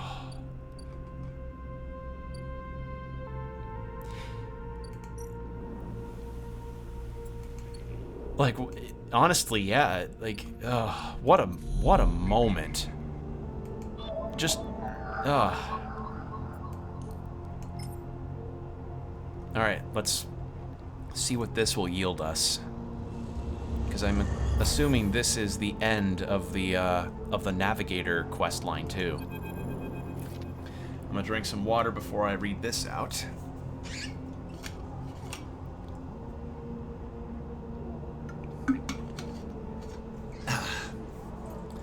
The Greenway roils beneath you like a slit-choked river. If what Navigators said was true, then no one has accessed these terminals since no one has accessed these networks since the collapse.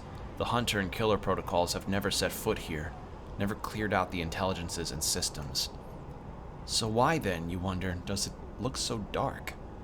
Is it just that the bit of rot has set in? Or is that supposed to be the bite of rot?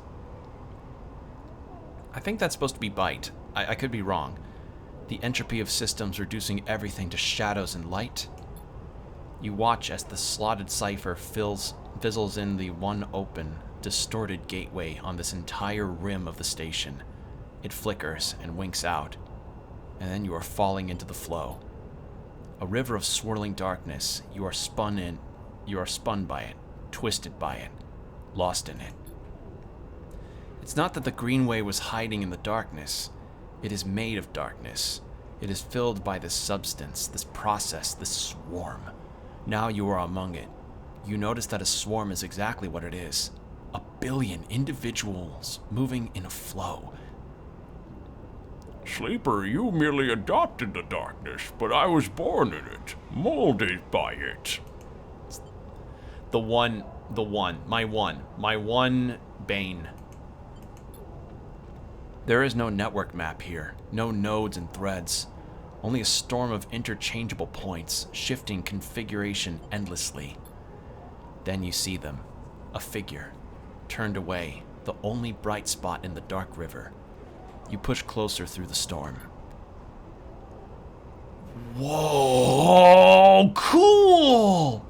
They are facing away, at least you think so. They are so fractured, so overgrown, that it is hard to tell.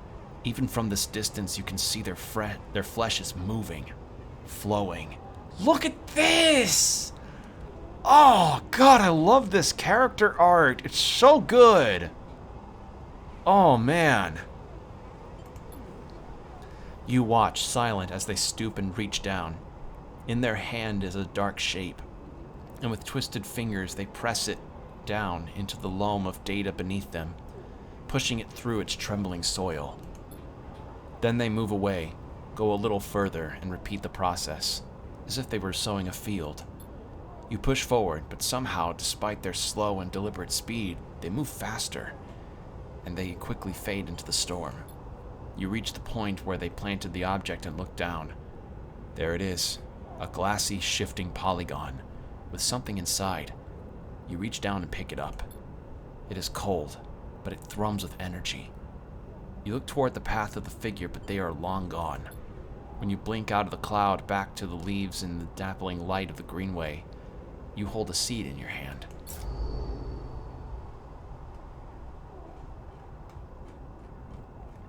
Is that it? Oh, gardener seed. A seed. You need to find somewhere safe to plant this gift. Here? Where do I plant this? I'm gonna have to save that for later. Okay.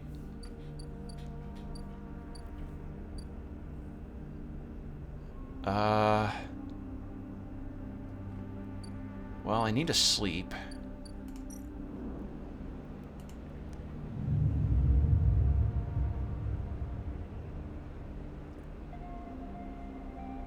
I probably only have 2 roll. Nope, still on 3. Good. Let's get some spores.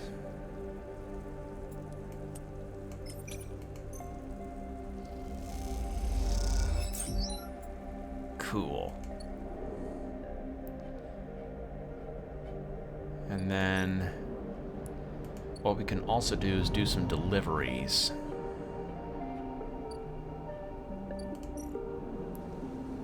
Yeah. Do that.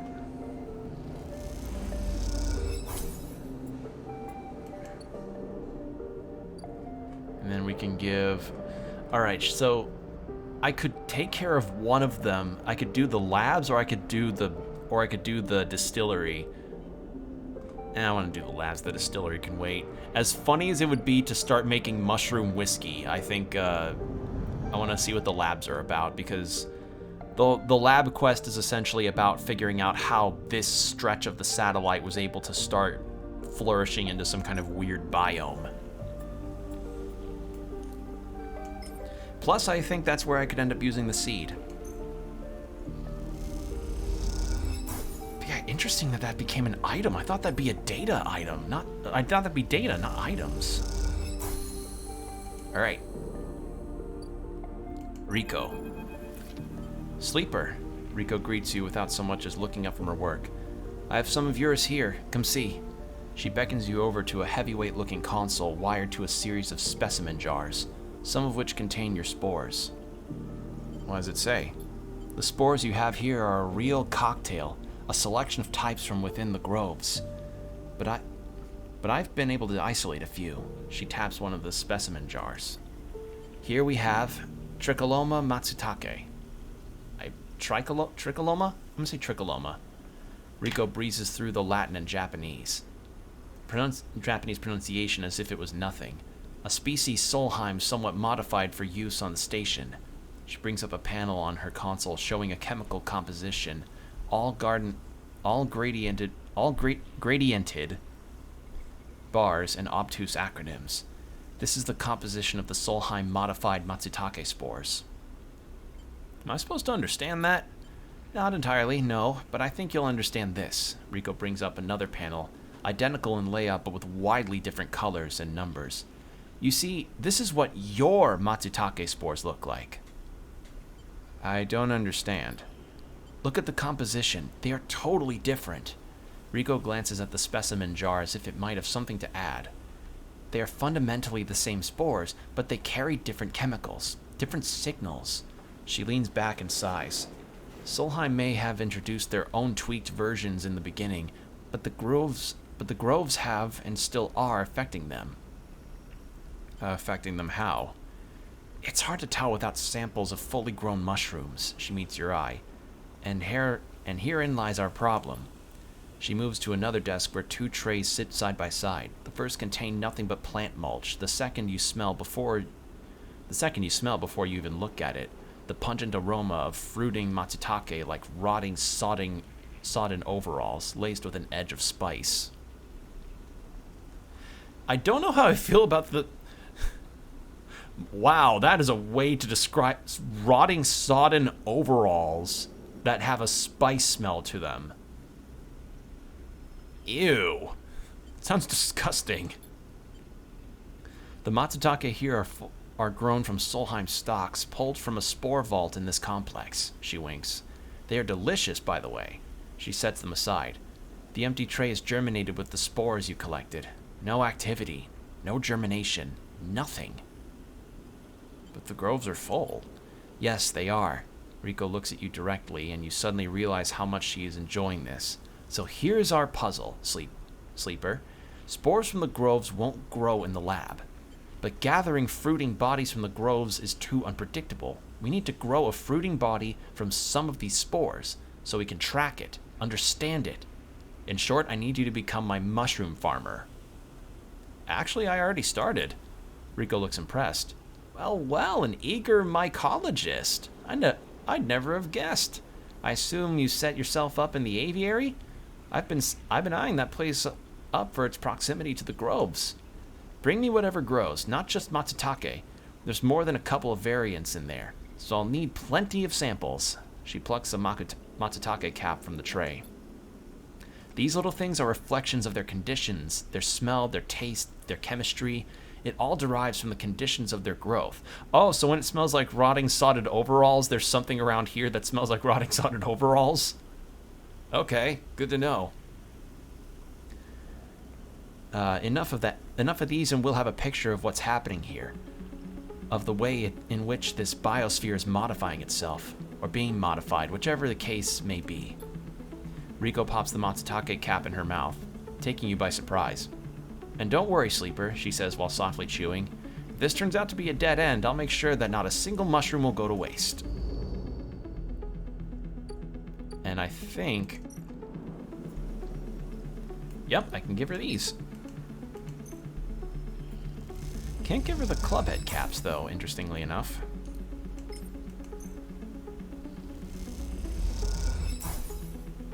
Alright, cool. And the aviary, I need a spore for. Let's re-roll, and I could... Yep. What else needed rolling?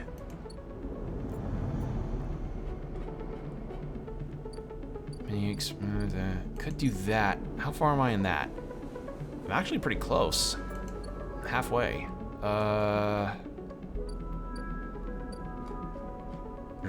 Rabia, her stuff is a bit close.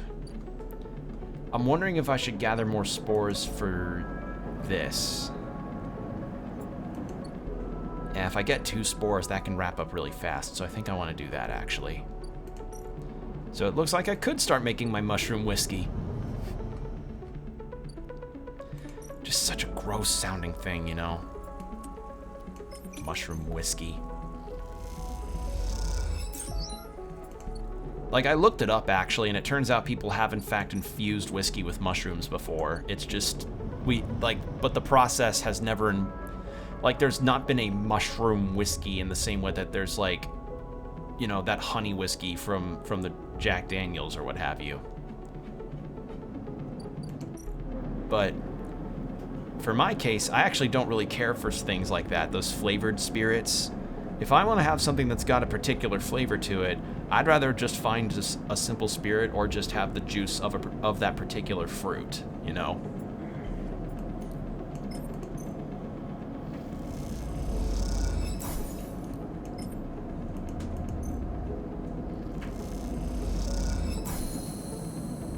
Yeah, so an example of this is actually a drink that a friend of mine recommended I try that she suggested to me, which kind of ended up with a tad flavored spirit situation, but I don't really count it because of the way that it was. So the drink that she told me about was essentially coconut rum and milk.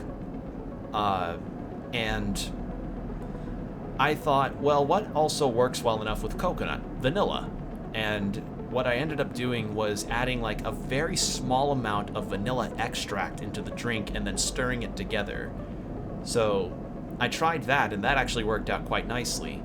I'm confident it would have worked well if I also had vanilla vodka or something, but as I mentioned, it's just the flavored spirit stuff is just not my thing. I don't do that. I don't like it. It tastes artificial, like it's also why I don't ever do flavored syrups in lattes, you know? Like I just like to I don't really do that flavored stuff anymore. I used to back when I was just getting into having coffee or trying mixed drinks for the first time. But as I've gotten older, I've realized, you know what? I think I would prefer to not have those. It's a preference thing, you know. Y'all do your thing, you know. You want to try them? Go ahead. Just, they're not my situation. They're not my deal. Anyway, let's talk about our... Oh, it's not done yet. It's going to take some cycles.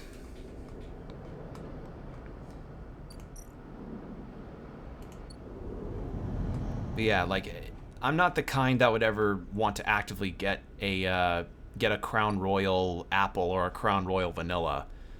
And I hear those aren't bad, but again, flavored stuff, not my deal. If I'm gonna ever,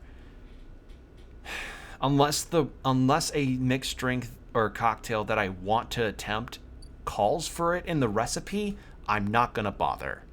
I'm not gonna do that. It's just not my thing.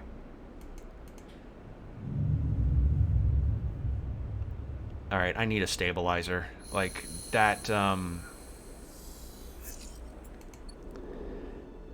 need to get the money for the stabilizer. Like as good as it will be to pay Bliss for the engineering and such, I can't waste any more time on that on this. I need to get money for the stabilizer. Is that ship back? Damn it, it's not.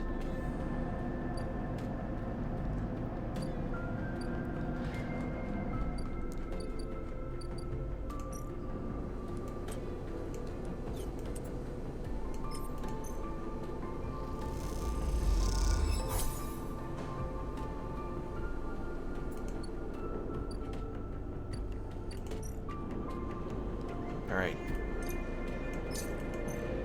And stabilizer acquired. And I'll put this in before I sleep for this cycle.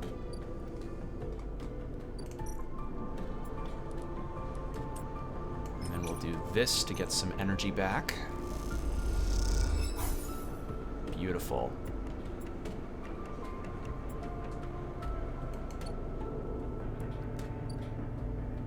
Alright, what other ones have we got? We've got the mushroom one that we can do. Right here. But I need spores for that.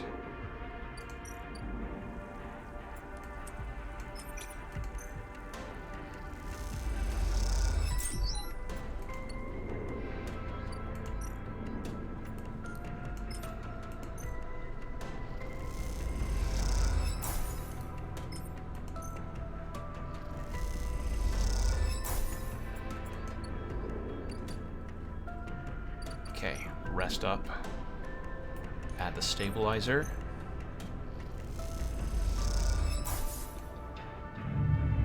I'm so glad the stabilizers don't cost 100. That helps me so much.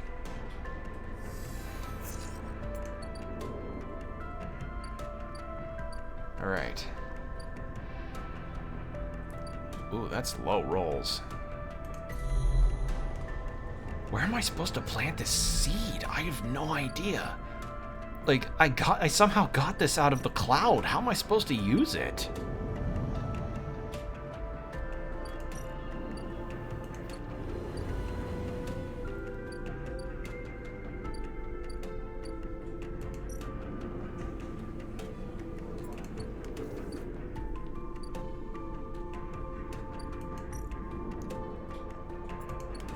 Do I use it here? No.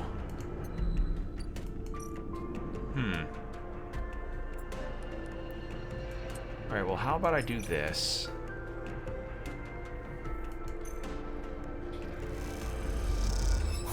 There we go. Quiche capsules.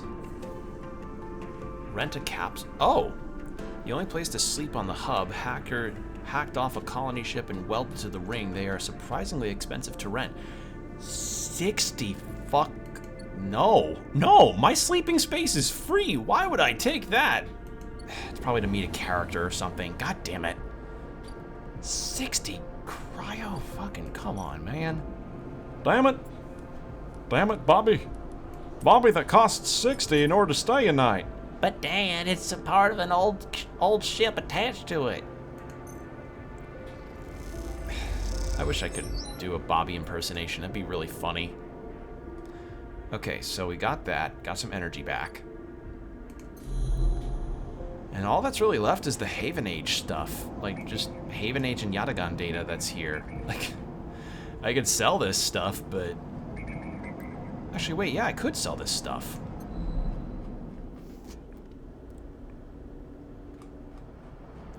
Alright, well, let's get ourselves another spore to get some mushrooms, and then we'll do a bit of Fang's thing.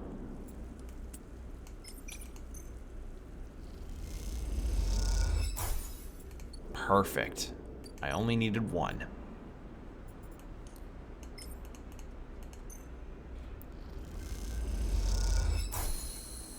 Awesome. And then need to wait some cycles for that. That's fine.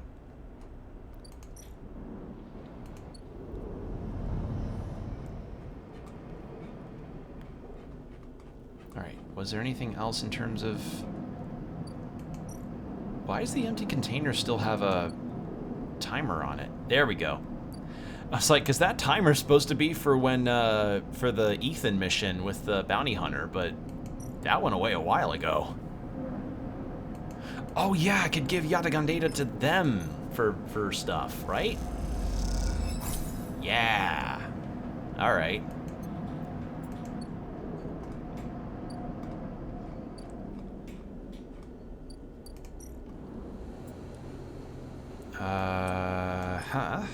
Actually, let's get better rolls. Wow, I try to re-roll, I get the exact same stuff. Cool, thanks. Fuck. I literally got the exact same fucking thing.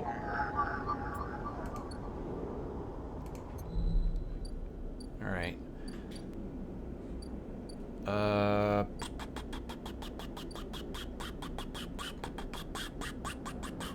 Put that King of the Hill frame over my mini board. Perfect vibe. Oh, yeah, I can imagine.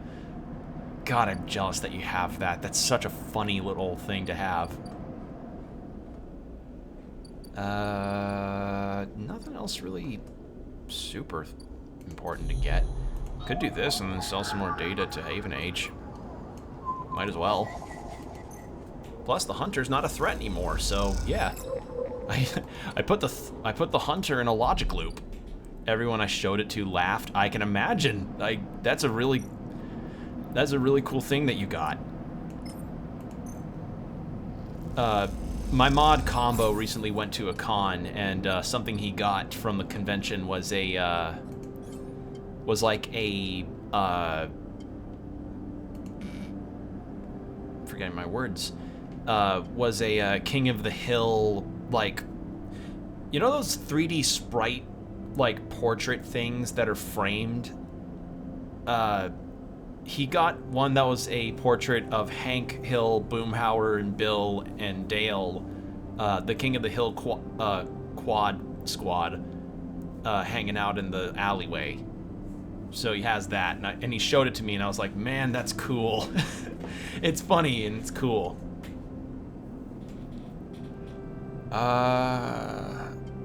Sure, I'll get that modifier. I'm gonna end up being a jack-of-all-trades character. Yeah, let's go back to bed at the Greenway. It's weird that I can't give her the club head caps, but I guess she wouldn't want those for some reason. Alright, let's sleep this cycle off.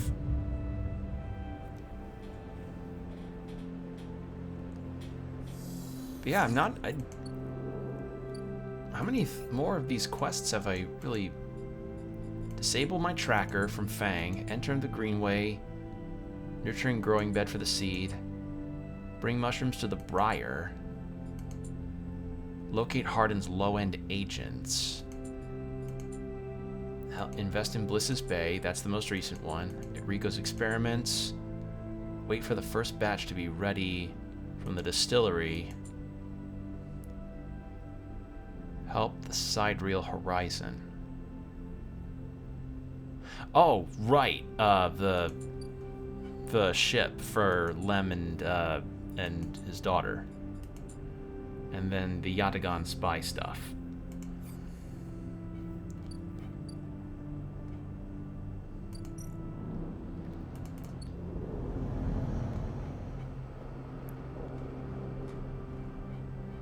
Well, I need more cryo in order to do the stuff I need to do for that.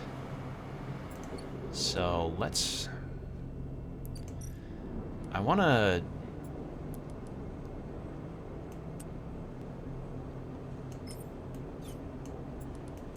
Let's do this. I want to see what Rabia's got for me for this. Ah, damn it. Not quite. It'll be soon that I can get that. And then... help out here. Actually, wasn't there something else here that I could? Haven Age data, that's right. Alright, well the only ones that I can really actively roll in are these. And I'm pretty much good for this because I have consistently been getting really good, like, 4 to 6s. Like, majority 4 to 6s for my rolls. I don't know how that keeps happening. Sleeper. You sing Fang coming up from the corridor as you step out of Mingyi's. The kelp noodle smell is still clinging to your clothes. He comes up fast and stops close, looking around suspiciously. I don't have long. Take these. Fang palms you a couple of those metal thumb-sized drives. Ripper worms. My slate has been buzzing like crazy. It seems your delivery shifts have turned up our 2 targets. He squeezes your shoulder. I knew you could do it. Now we nail those snakes. What do we do? Hardin's boys are all connected by some kind of closed network. You break the access protocols on both of them, you should be able to gain the location of the nearest network ports. Slot the Ripper worms in those ports, 1 each, and they'll feed me anything and everything stored on Hardin's shadow network. He smiles. Can't wait to see what juicy plans they have in there. You hear the scuff of boots as a group comes up the corridor, likely on their way to place an order with Mingyi. You turn for a second, and when you look back, Fang is already halfway down the corridor in the opposite direction. He raises a hand in farewell and is gone. You run your fingers over the tiny Ripper worm drives in your pocket and smile to yourself as you wonder how mad Gina will be at Fang for his little excursion. Time to slot some worms.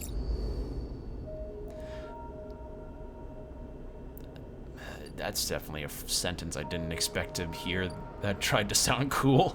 Time to slot some worms. Where do I slot them?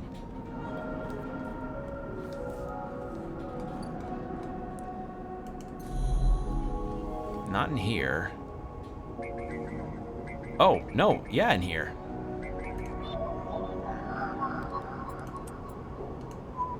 Bypass that.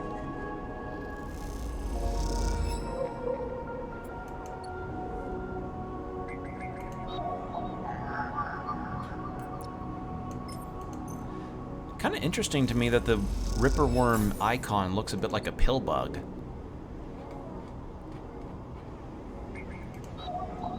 Do I have the thing for... I do. Conveniently, I do. Conveniently. Like, that is some convenience that I've been getting with that. Holy shit. Alright. Not the right button. That's the right button. Alright. And... that's that. And then to Fang. Alright, so we probably have a huge development here. I'm gonna drink some water before I continue.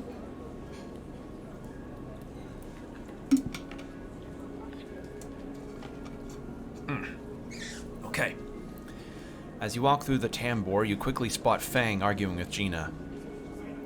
Keep your distance. It doesn't look good. Fang seems to be explaining something, but Gina is having none of it.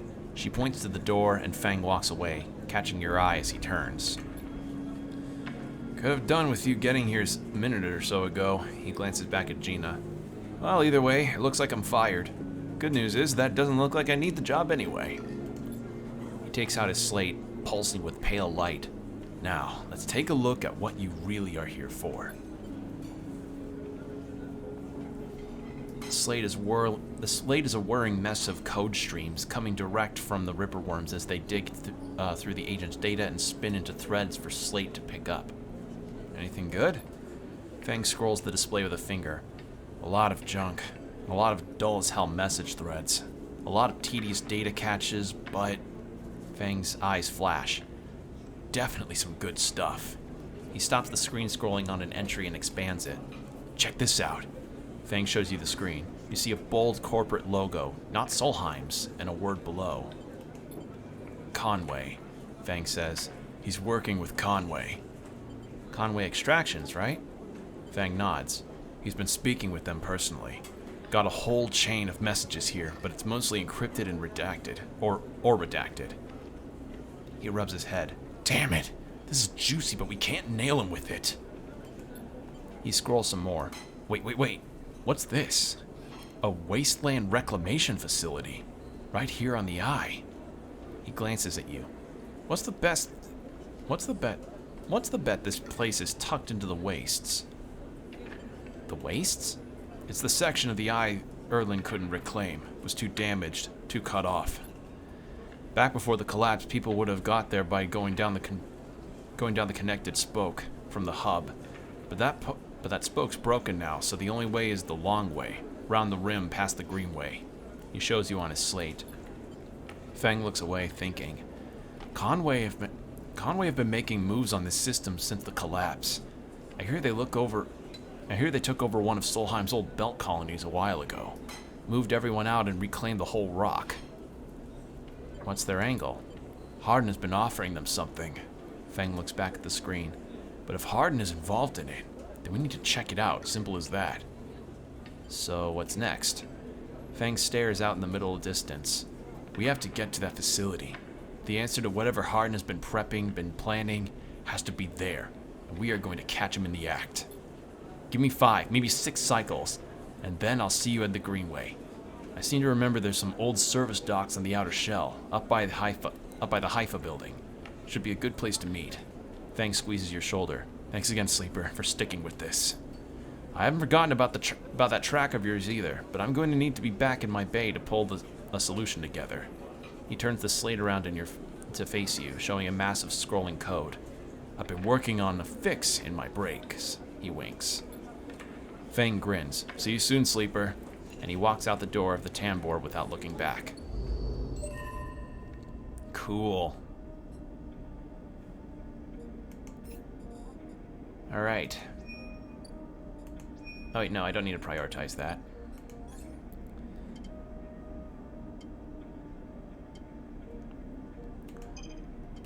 cryo actions are down by 20%, which probably means that if I go to the thing here... Oh, yes! Oh!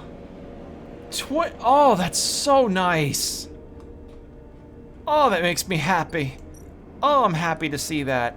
I'm gonna do this, and then I may end the site. I may actually stop there, actually. Oh, fuck me, I'm so close. All right, well, I think I might stop here. We've done a lot of progress in the close to 2.5 hours we've been on, and I think there's honestly no other way to end it, because, man, we had a lot of great moments here. Like, some really phenomenal character moments. I really like this game a lot. It's quite good. Alright, well, with that said, thank you for joining me tonight, everybody. It's been really nice. Like, I understand this game's not exactly a super, like, electrifying experience, but I kind of like the more mellow, contemplative sort of atmosphere that this game keeps providing. It's just consistently been a really interesting journey. Very well written journey, too. Like, each of the moments I've felt a little pang of emotion, and Emphasis' whole story was like, God, Emphasis probably is my favorite character, if not one of my favorites. Easily. So, yeah. Thank you all tonight for hanging out and just chilling. Yeah, I'll just make sure to keep you all posted for the next stream, and I hope to see you all again soon. Stay hydrated, keep your postures checked, and I'll see you then. Bye.